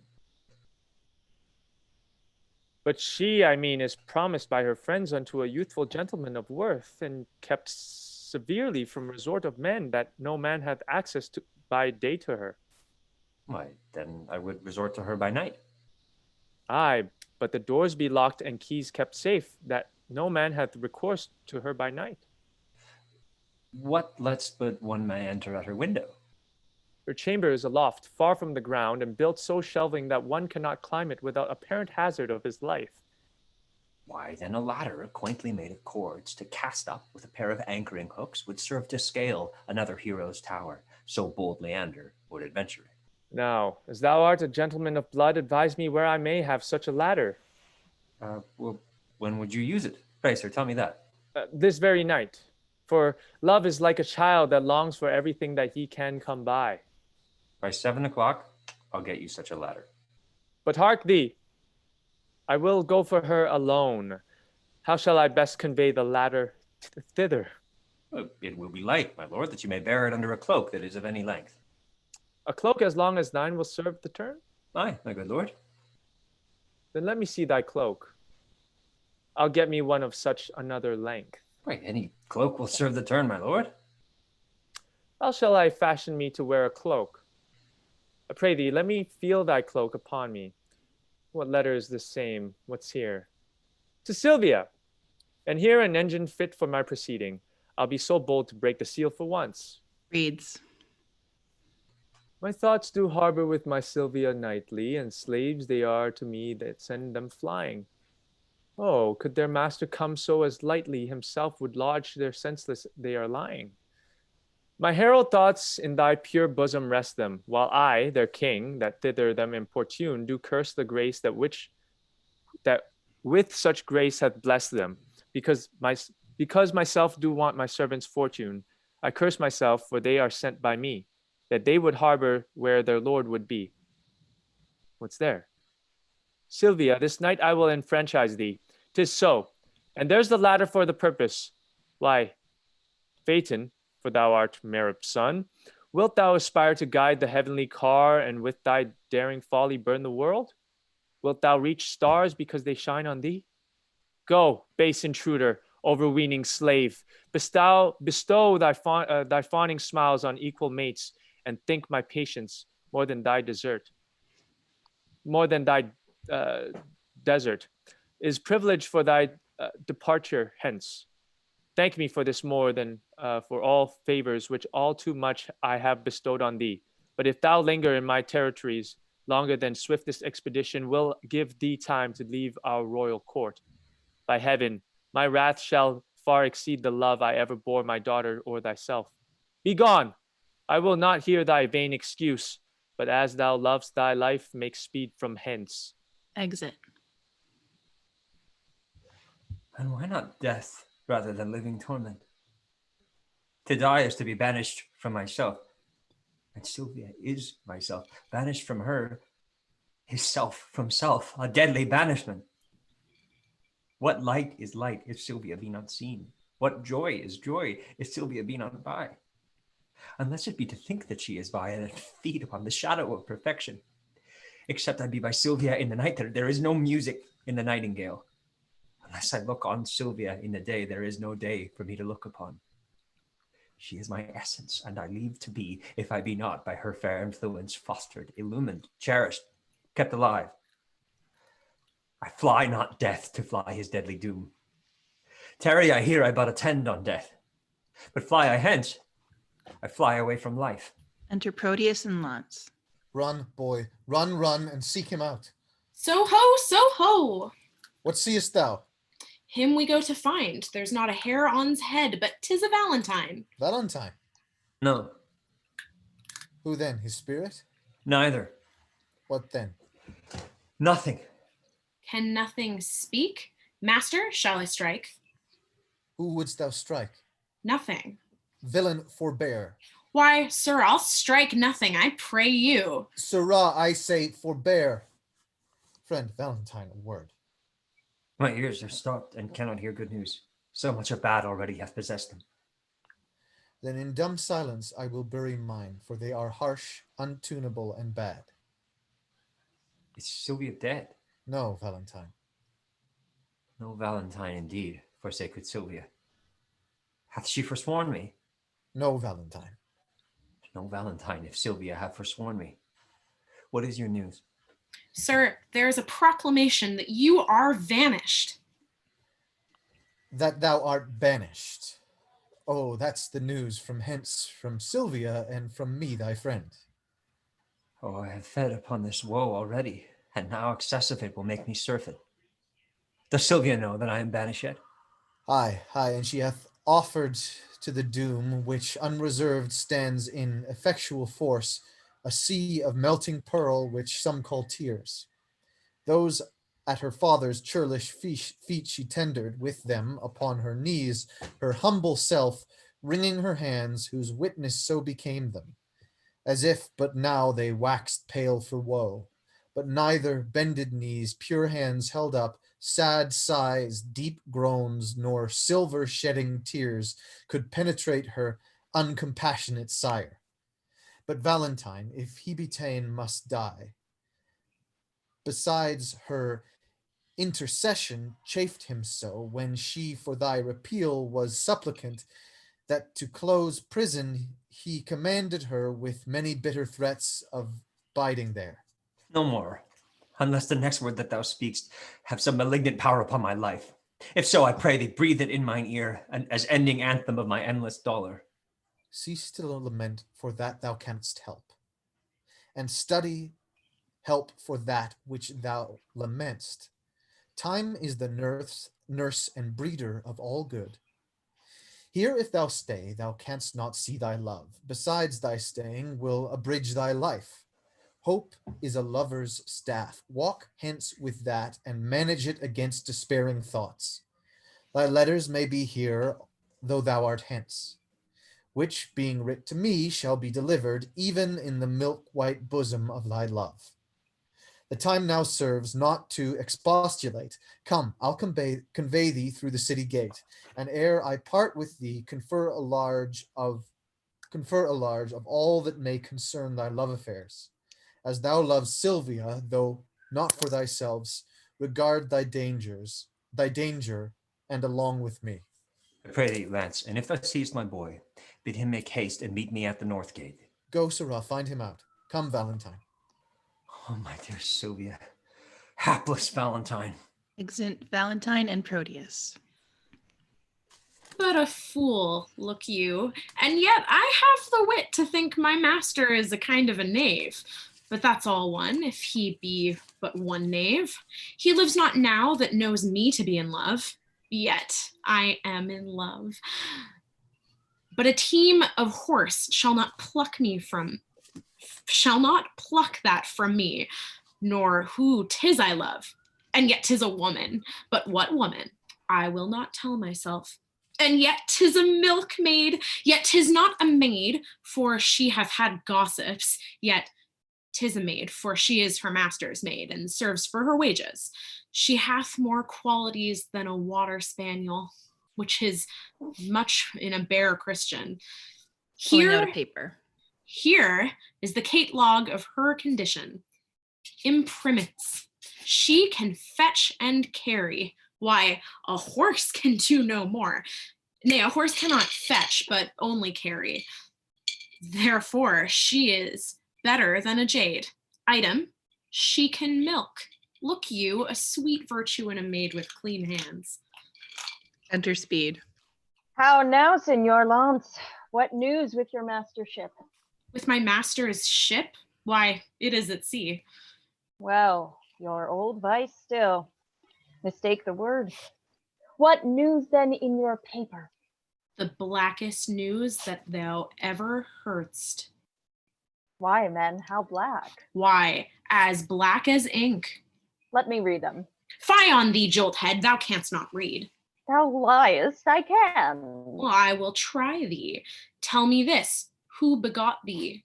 Mary, the son of my grandfather. Oh, illiterate loiterer! It was the son of thy grandmother. This proves that thou canst not read. Come, fool, come, try me in thy paper. There, and Saint Nicholas be thy speed. Imprimis. Oop. That's mine. Ah! Give me that. Imprimis, she can milk. Aye, that she can. Item, she brews good ale. And thereof comes the proverb, blessing of your heart, you brew good ale. Item, she can sew. That's as much to say, can she sew? Item, she can knit. What need a man care for a stock with a wench when she can knit him a stock? Item, she can wash and scour. A special virtue, for then she need not be washed and scoured. Item, she can spin. Then may I set the world on wheels when she can spin for her living. Item, she hath many nameless virtues. That's as much as to say bastard virtues that indeed know not their fathers and therefore have no names. Here follow her vices. Close at the heels of her virtues. Item, she is not to be kissed fasting in respect of her breath. Well, that fault may be mended with a breakfast. Read on. Item, she hath a sweet mouth. Oh, that makes amends for her sour breath. Item, she doth talk in her sleep. Well, it's no matter for that, so she sleep not in her talk. Item, she is slow in words. Oh, villain, that set this down among her vices? To be slow in words is a woman's only virtue. Oh, I pray thee, outwist, and place it for her chief virtue. Item, she is proud. Out with that too. It was Eve's legacy and cannot be taken from her. Item, she hath no teeth. Oh, I care not for that neither, because I love crusts. Item, she is cursed. Well, the best is, she hath no teeth to bite. Item, she will often praise her liquor. Well, if her liquor be good, she shall. If she shall not, I will, for good things should be praised. Item, she is too liberal. Of her tongue she cannot, for that's writ down that she is slow of. Of her purse she shall not, for that I'll keep shut. Now, of another thing she may, and that cannot I help. Well, proceed. Item, she hath more hair than wit, and more faults than hairs, and more wealth than faults. Stop there. I'll have her. She was mine, and not mine, twice or thrice in that last article. Rehearse that once more. Item, she hath more hair than wit. More hair than wit? It may be, I'll prove it. The cover of the salt hides the salt, and therefore is more than the salt. The hair that covers the wit is more than the wit, for the greater hides the less. What's next? And more faults than hairs. That's monstrous. Oh, that were out. And more wealth than faults. Why, that word makes the faults gracious. Well, I'll have her, and if it be a match, as nothing is impossible. What then? Well, then I will tell thee, as thy master stays, for thee at the north gate. For me? For thee! Aye, who art thou? He hath stayed for a better man than thee. And must I go to him? Thou must run to him, for thou hast stayed so long that going will scarce serve the turn. Why didst not tell me sooner? Pox are your love letters. Exit. Now he will be swinged for reading my letter. An unmannerly slave that will thrust himself into secrets. I'll after to rejoice in the boy's correction. Exit. Scene 2, the same, the Duke's palace. Enter Duke and Thurio. Ah, Sir Thurio, fear not, but she will love you. Now Valentine is banished from her sight. Since his exile, she hath despised me most, forsworn my company, and railed at me, that I'm desperate of obtaining her. This weak impress of love is a figure trenched in ice. which with an honor's heat dissolves to water and doth lose his form. A little time will melt her frozen thoughts, and worthless Valentine shall be forgot. Enter Proteus. How now, Sir Proteus, is your countryman according to our proclamation gone? Gone, my good lord. My daughter takes his going grievously. A little time, my lord, will kill that grief. So I believe, but Thurio thinks not so. Proteus, the good conceit I hold to thee, for thou hast shown some sign of good desert, makes me the better to confer with thee. Longer than I prove loyal to your grace, let me not live to look upon your grace. Thou knowst how willingly I would effect the match between Sir Thurio and my daughter. I do, my lord. And also, I think, thou art not ignorant how she opposes her against my will. She did, my lord, when Valentine was here. Aye, and perversely she preservers so. What might we do to make that girl forget the love of Valentine and love Sir Thurio? The best way is to slander Valentine with falsehood, cowardice, and poor descent, 3 things that women highly hold in hate. Aye, but she'll think that it is spoken hate.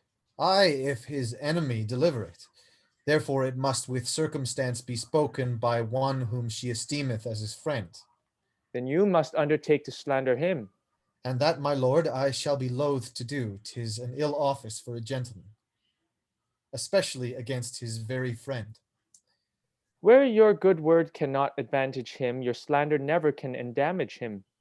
Therefore the office is indifferent, being entreated to it by your friend. You have prevailed, my lord, if I can do it, by aught that I can speak in his dispraise, she shall not long continue to love him. But say this weed her love from Valentine, it follows not that she will love Sir Thurio.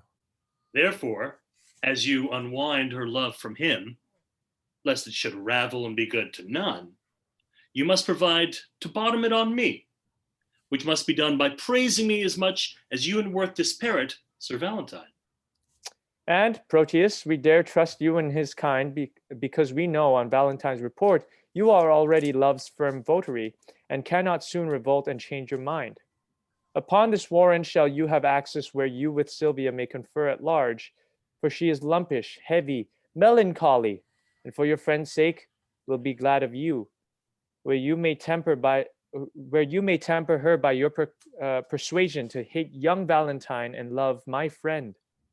As much as I can do, I will effect.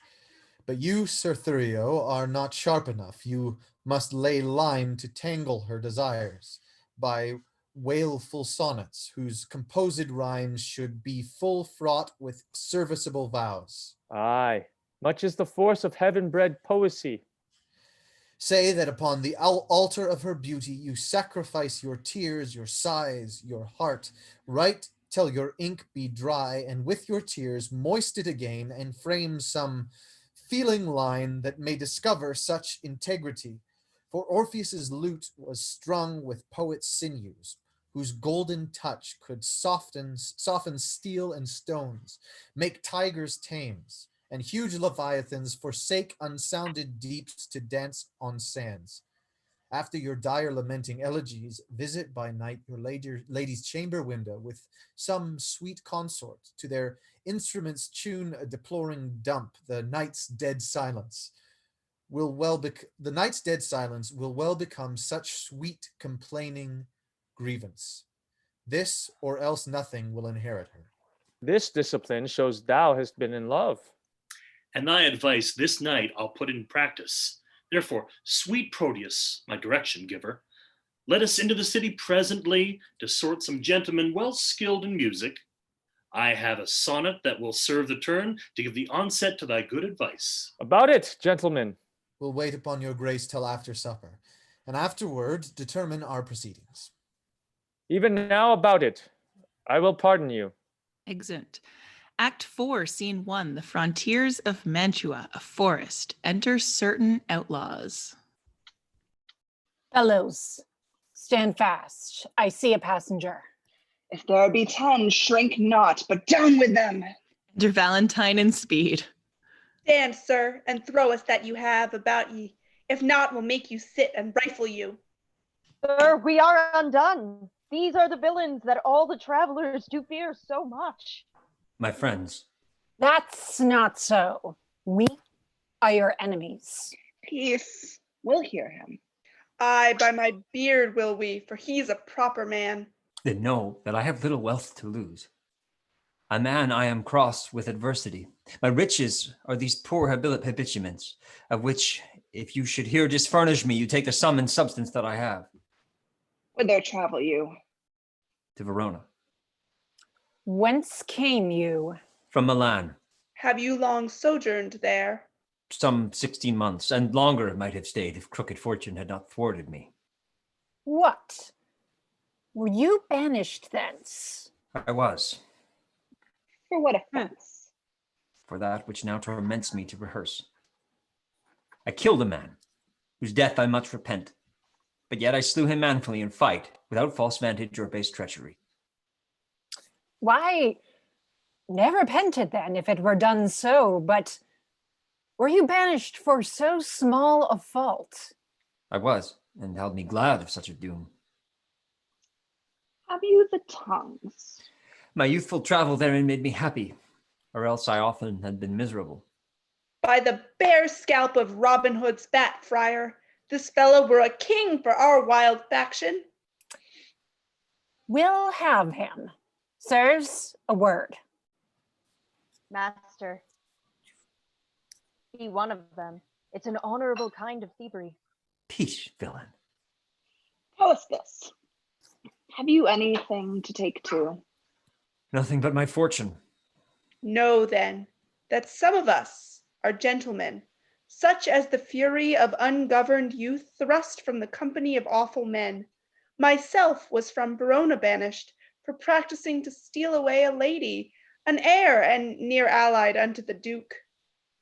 And I from Mantua, for a gentleman who in my mood I stabbed unto the heart. And I for such like petty crimes as these, but to the purpose, for we cite our faults, that they may hold excused our lawless lives, and partly seeing you are beautified with goodly shape, and by your own report a linguist, and a man of such perfection as we do in our quality much want. Indeed, because you are a banished man, therefore above the rest, we parley to you. Are you content to be our general, to make a virtue of necessity and live as we do in this wilderness? What sayest thou? Wilt thou be of our consort? Say I, and be the captain of us all. Will do thee homage and be ruled by thee, love thee as our commander and our king. But if thou scorn our courtesy, thou diest. Thou shalt not live to brag what we have offered. I take your offer and will live with you, provided that you do no outrages on silly women or poor passengers. No, we detest such vile base practices. Come, go with us. We'll bring thee to our cruise and show thee all the treasure we have got, which, with ourselves, all rest at thy dispose. Exeunt. Scene 2, Milan, outside the Duke's palace under Silvia's chamber. Enter Proteus. Already I have been false to Valentine, and now I must be as unjust to Thurio. Under the color of commending him, I have access my own love to prefer. But Silvia is too fair, too true, too holy to be corrupted by my worthless gifts. When I protest true loyalty to her, she twists me with my falsehood to my friend. When I to her beauty commend my vows, she bids me think how I have been forsworn in breaking faith with Julia, whom I loved, and notwithstanding all her sudden quips, the least whereof would quell a lover's hope, yet spaniel-like, the more she spurns my love, the more it grows, and fawneth on her still. But here comes Thurio. Now must we to her window and give some evening music to her ear. Enter Thurio and musicians. How now, Sir Proteus, are you crept before us? Aye, gentle Thurio, for you know that love will creep in service where it cannot go. But I hope, sir, that you love not here. Sir, but I do, or else I would be hence. Who, Sylvia? I, Sylvia, for your sake. I thank you for your own. Now, gentlemen, let's time and to it lustily a while. Enter at a distance, host and Julia in boys' clothes. Now, my young guest, methinks you're Ali Collie. I pray you, why is it? Mary, mine host, because I cannot be Mary. Come, we'll have you, Mary. I'll bring you where you shall hear music and see the gentleman that you ask for. But shall I hear him speak? Aye, that you shall. That will be music. Hark! Hark! Is he among these? Aye, but peace. Let's hear him. Who is Sylvia? What is she? That all our swains commend her. Holy, fair, and wise is she. Thy hand such grace did lend her, that she might admire thee. Is she kind and she is fair? For beauty lives with kindness.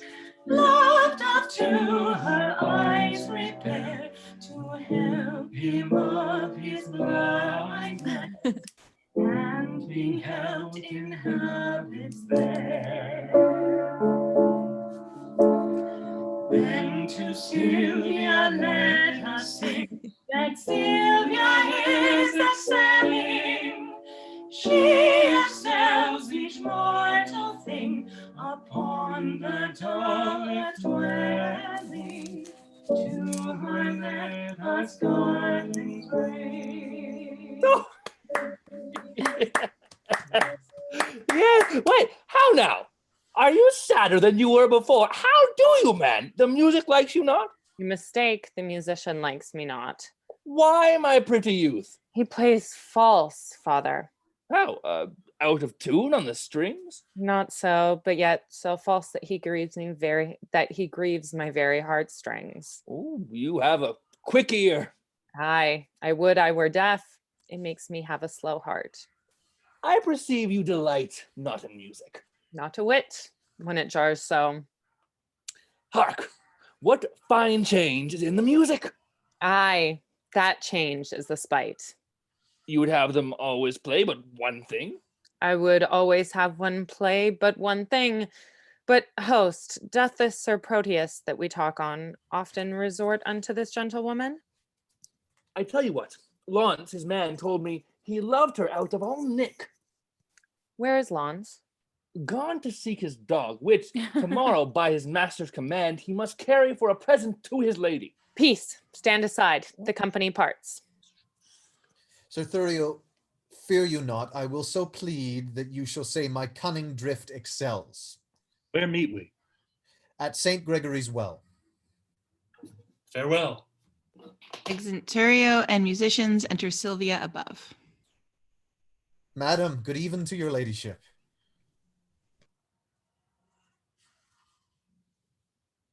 Rebecca. I thank you for your music, gentlemen. Who is it that spake? One lady, if you knew his pure heart's truth, you would quickly learn to know him by his voice. Sir Proteus, as I take it.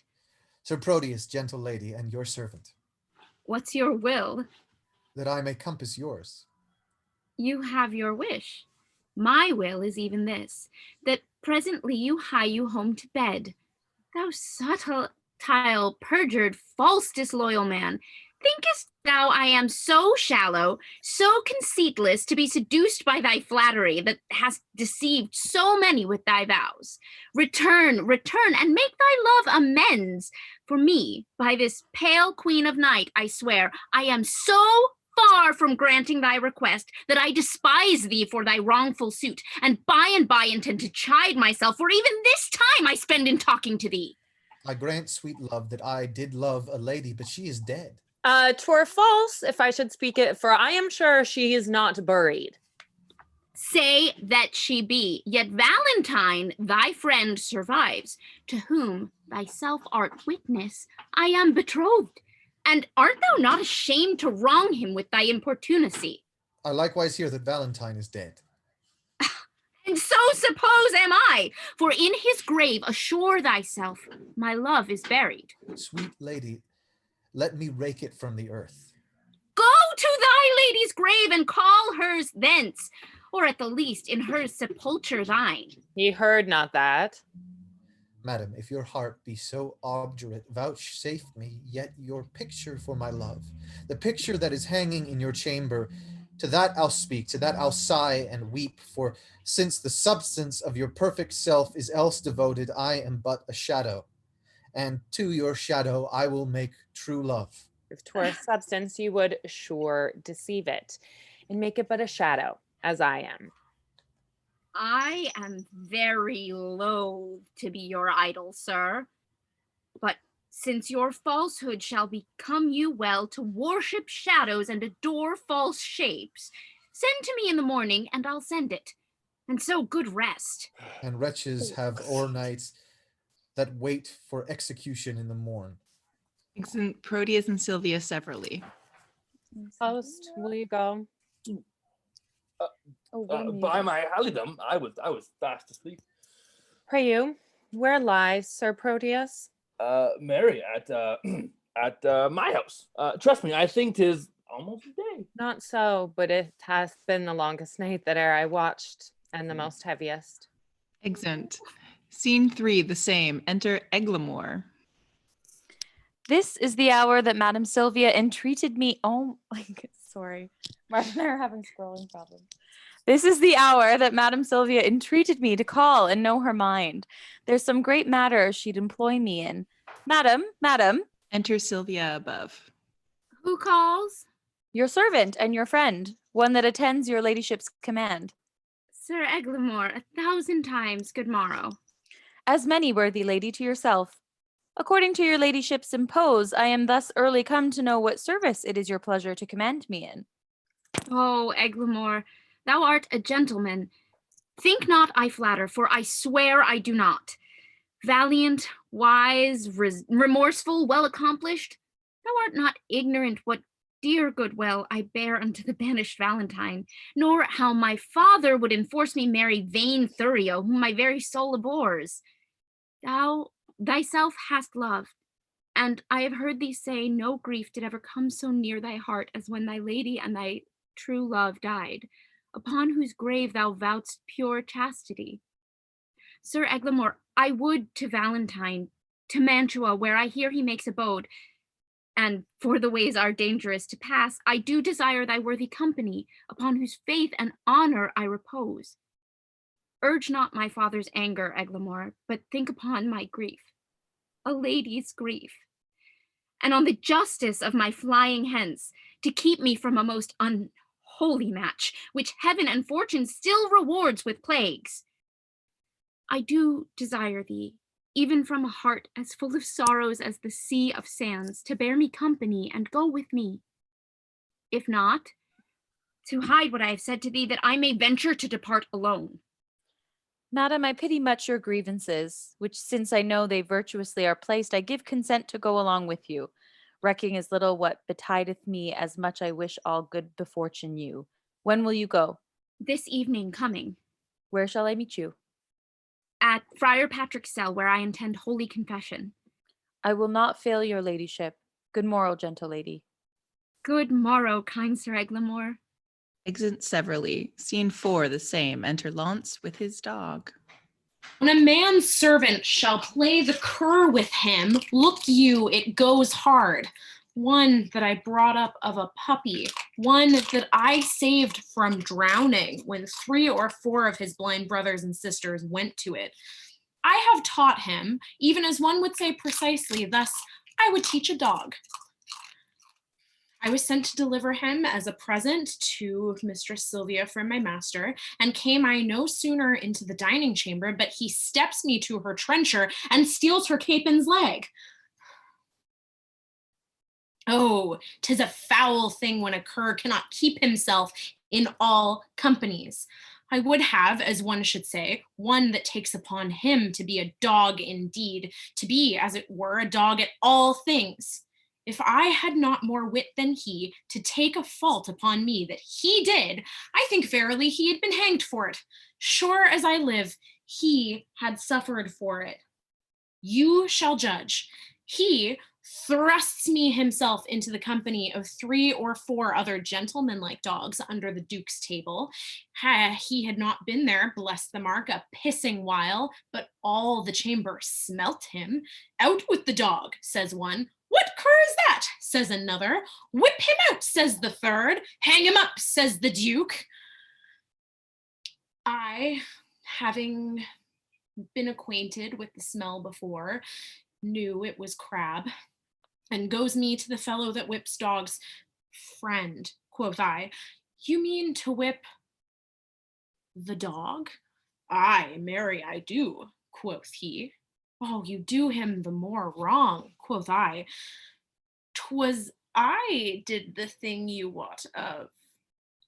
He makes me no more ado, but whips me out of the chamber. How many masters would do this for his servant? Nay, I'll be sworn, I have sat in the stocks for puddings he hath stolen, otherwise he had been executed. I have stood in the pillory for geese he hath killed, otherwise he'd suffered for't. Thou think'st not of this now. Nay, I remember the trick you served me when I took my leave of Madame Sylvia. Did I not bid thee still mark me and do as I do? When didst thou see me heave my leg up and make water against a gentlewoman's farthingale? Didst thou ever see me do such a trick? Enter Proteus and Julia. Sebastian is thy name. I like thee well, and will employ thee in some service presently. In what you please, I'll do what I can. I hope thou wilt. To Lance. How now, you whoreson peasant? Where have thou been these 2 days loitering? Marry, sir, I carried Mistress Sylvia, the dog you bade me. And what says she to my little jewel?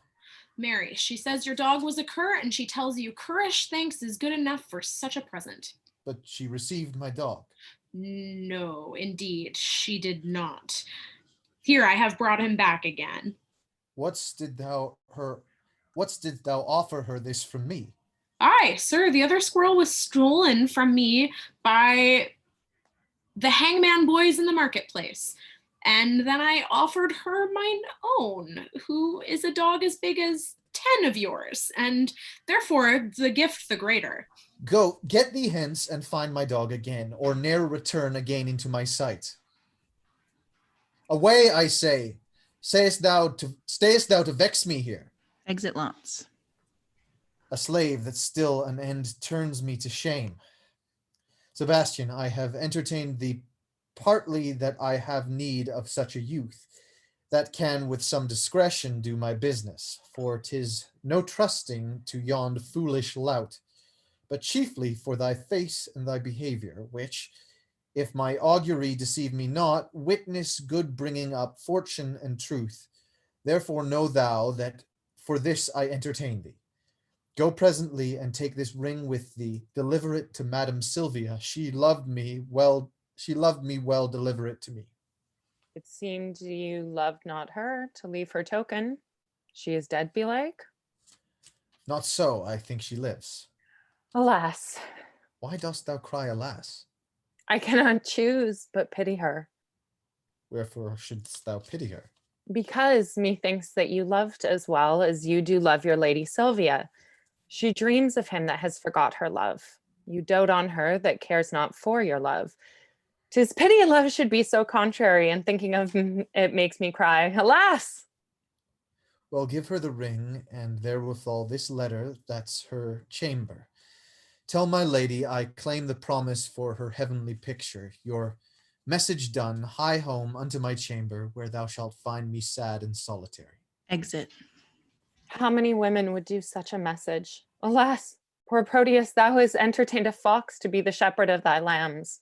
Alas, poor fool, why do I pity him that with his very heart despiseth me? Because he loves her, he despiseth me. Because I love him, I must pity him.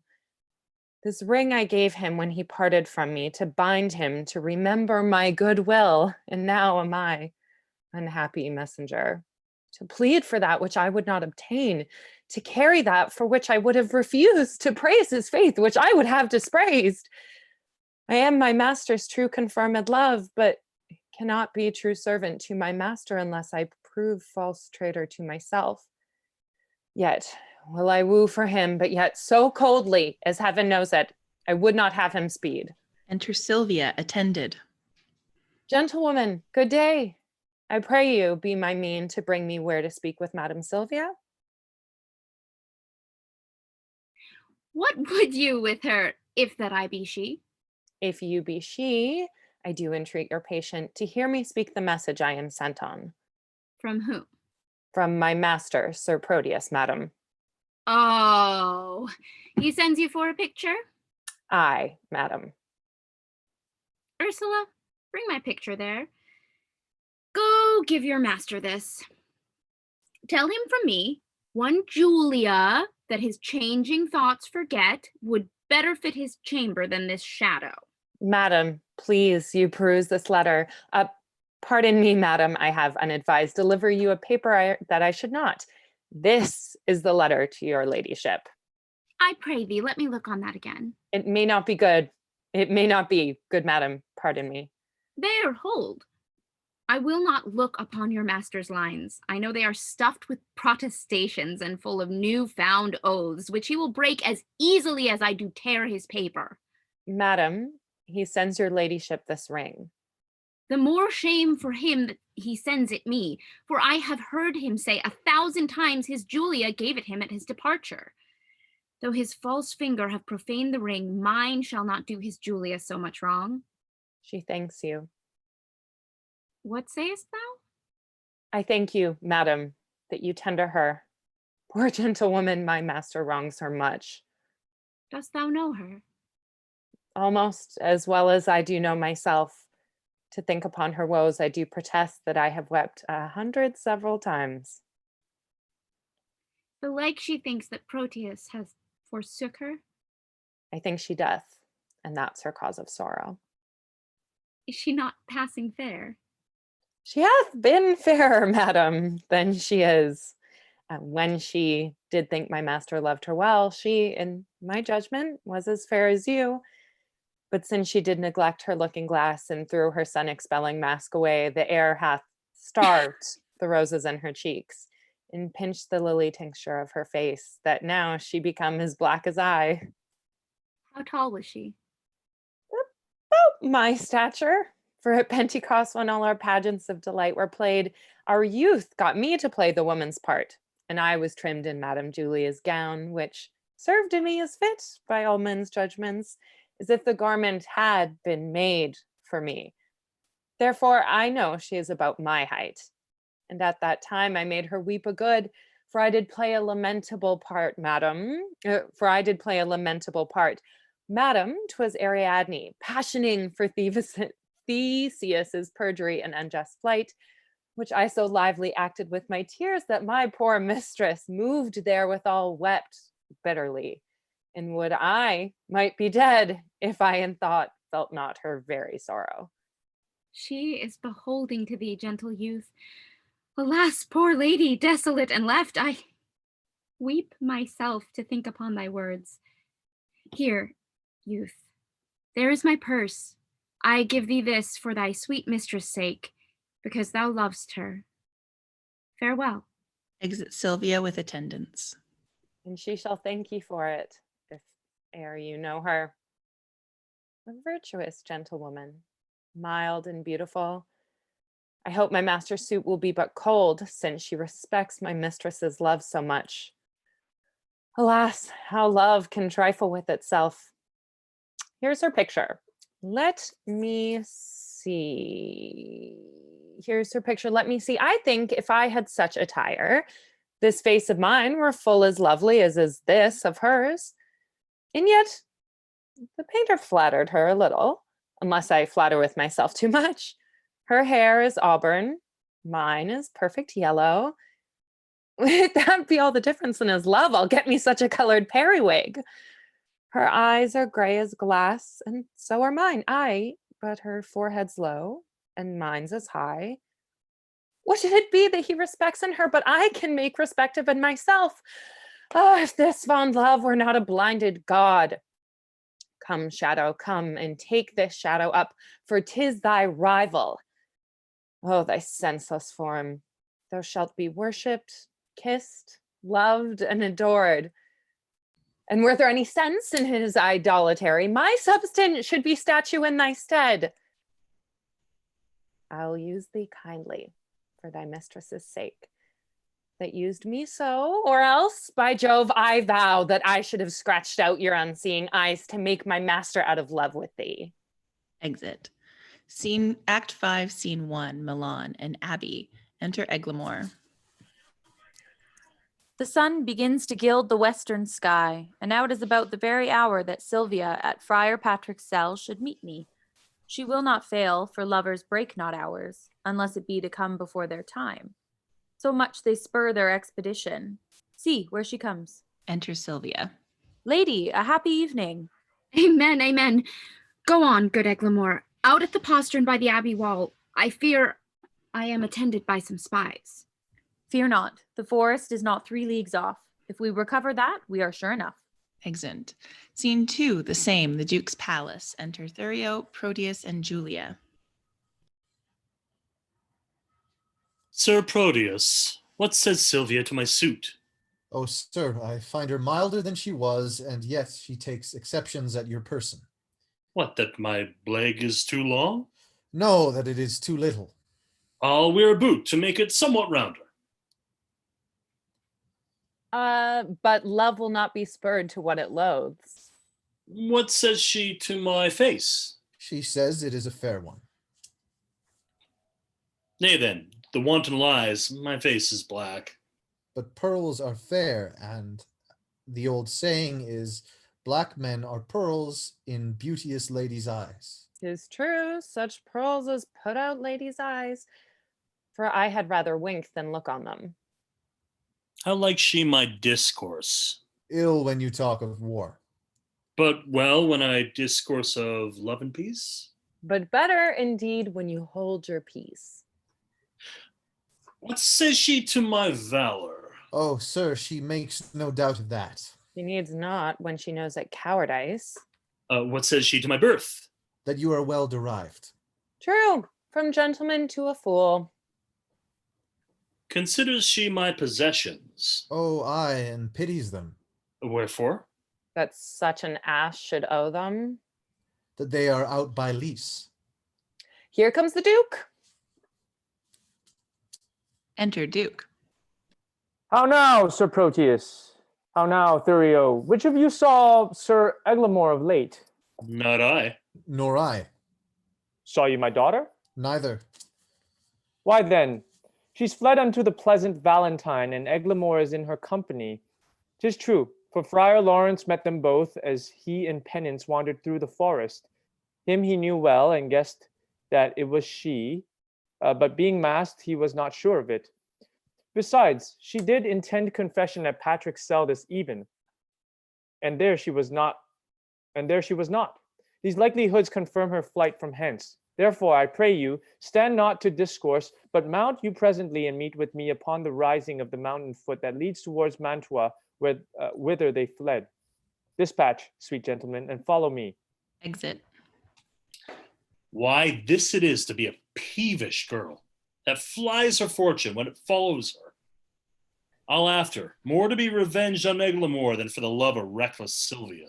Exit. And I will follow more for Sylvia's love than hate of Eglamour that goes with her.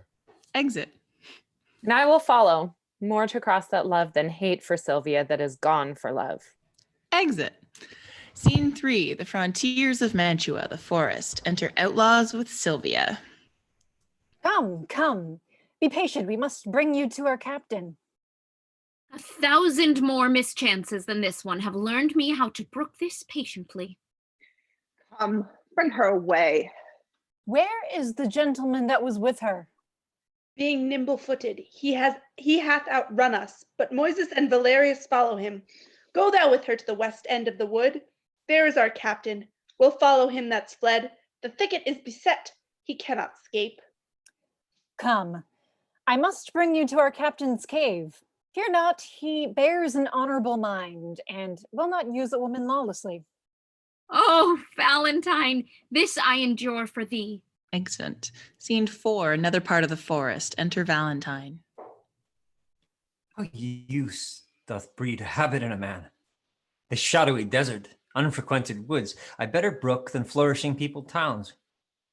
Here can I sit alone, unseen of any, and to the nightingale's complaining notes tune my distresses and record my woes.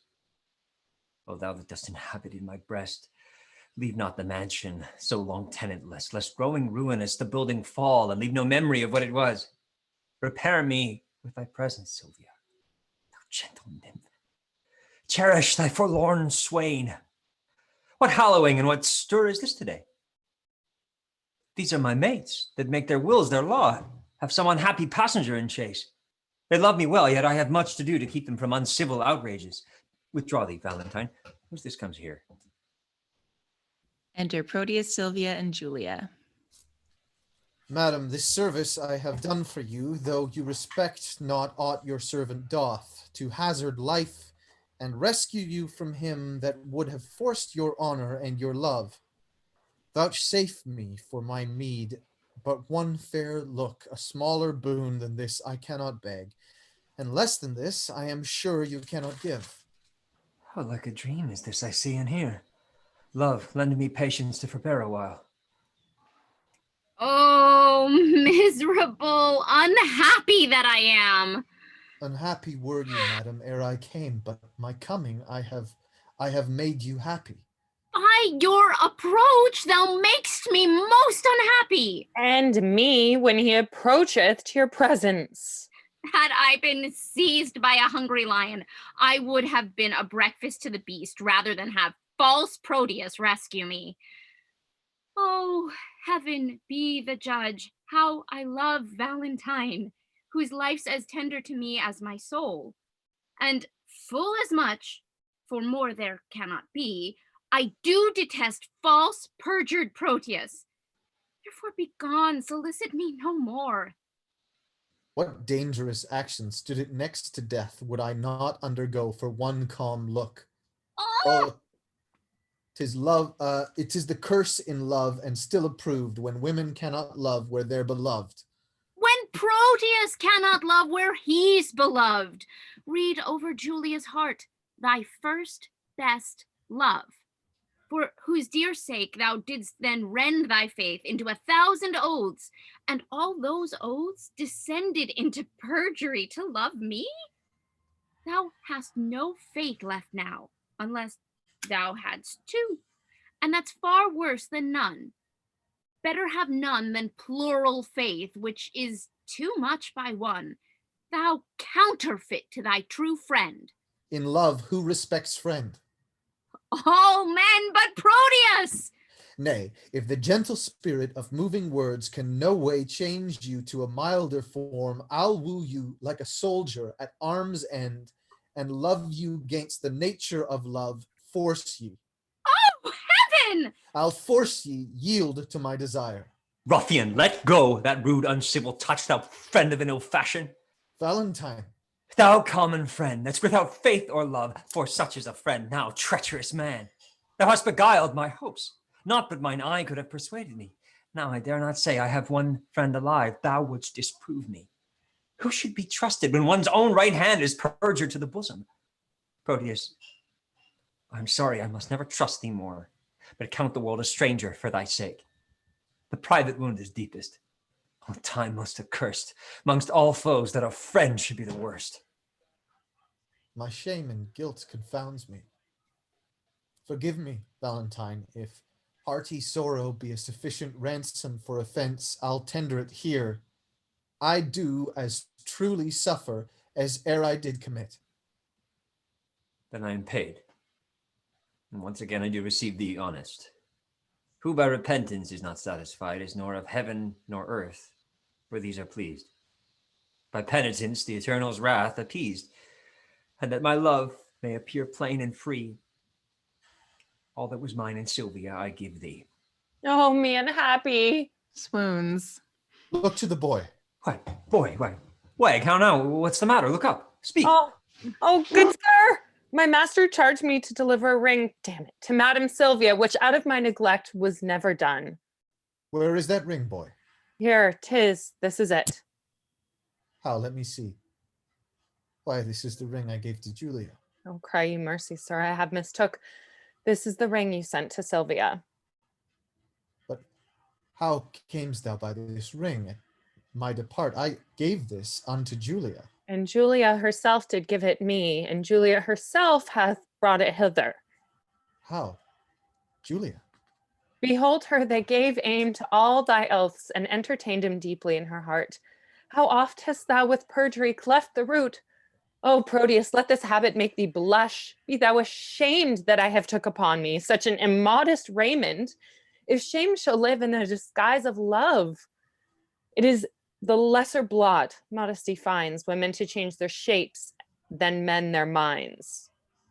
Then men their minds. 'Tis true, O heaven were man, but constant he were perfect, that one error fills him with faults, makes him run through all the sins, inconstancy falls off ere it begins. What is in Sylvia's face, but may I spy more fresh in Julia's with a constant eye? Come. A hand from either. Let me be blessed to make this happy close. 'Twere pity two such friends should be long foes. Bear witness, heaven, I have my wish forever. And I mine. Enter outlaws with Duke and Thurio. A prize. A prize. A prize. Forbear, I say. It is my lord the Duke. Your grace is welcome to a man disgraced. Banished Valentine. Sir Valentine. Yonder is Sylvia, and Sylvia's mine. Thurio, give back, or else embrace thy death. Come not within the measure of my wrath. Do not name Sylvia thine. If once again Verona shall not hold thee. Here she stands. Take but possession of her with a touch. I dare thee but to breathe upon my love. Sir Valentine, I care not for her. I hold him but a fool that will endanger his body for a girl that loves him not. I claim her not, and therefore she is thine. The more degenerate and base art thou to make such means for her as thou hast done, and leave her on such slight conditions. Now, by the honor of my ancestry, I do applaud thy spirit, Valentine, and think thee worthy of an empress's love. Know then, I here forget all former griefs, cancel all grudge, repeal thee home again, plead a new state in thy unrivaled merit, to which I thus subscribe, Sir Valentine. Thou art a gentleman and well derived. Take thou thy Sylvia, for thou hast deserved her. I thank your grace. The gift hath made me happy. I now beseech you, for your daughter's sake, to grant one boon that I shall ask of you. I grant it for thine own, whatever it be. These banished men that I have kept withal are men endued with worthy qualities. Forgive them what they have committed here, and let them be recalled from their exile. They are reformed, civil, full of good, and fit for great employment, worthy lord. Thou hast prevailed. I pardon them and thee. Dispose of them as thou knowest their deserts. Come, let us go. We will include all jars with triumphs, mirth, and rare solemnity. And as we walk along, I dare be bold with our discourse to make your grace to smile. What think you of this page, my lord? I think the boy hath grace in him. He blushes. I warrant you, my lord, more grace than boy. What mean you by that saying? Please you, I'll tell you as we pass along, that you will wonder what hath fortune. Come, Proteus. 'Tis your penance but to hear the story of your love's discovery. That done, our day of marriage shall be yours. One feast, one house, one mutual happiness. Exempt. Yay! Yay! Hey. Woo! Woo! Good job, everybody. That play is brutal. Happy ending question mark? Yeah. Yeah. Julia's like, you know what? It's all good. Valentine, I think well. we just ended with an invitation to an orgy. I mean, it's basically just an orgy. And in There's the one end, love person on that conquers conflict. all. But what happened to Crab? Oh, he's here. Did He happen to left. Crab. I think we ran away. Play. They lived happily ever after. They're the happiest ones in the show. Oh, Yeah. What's up, Crab? he has all the food to crunch in the world. He's Yeah. happy. Pantheo succumbed to consumption while the play was happening. I know you were all really gunning for him, but I was Very waiting for on him to come brand. back 100%.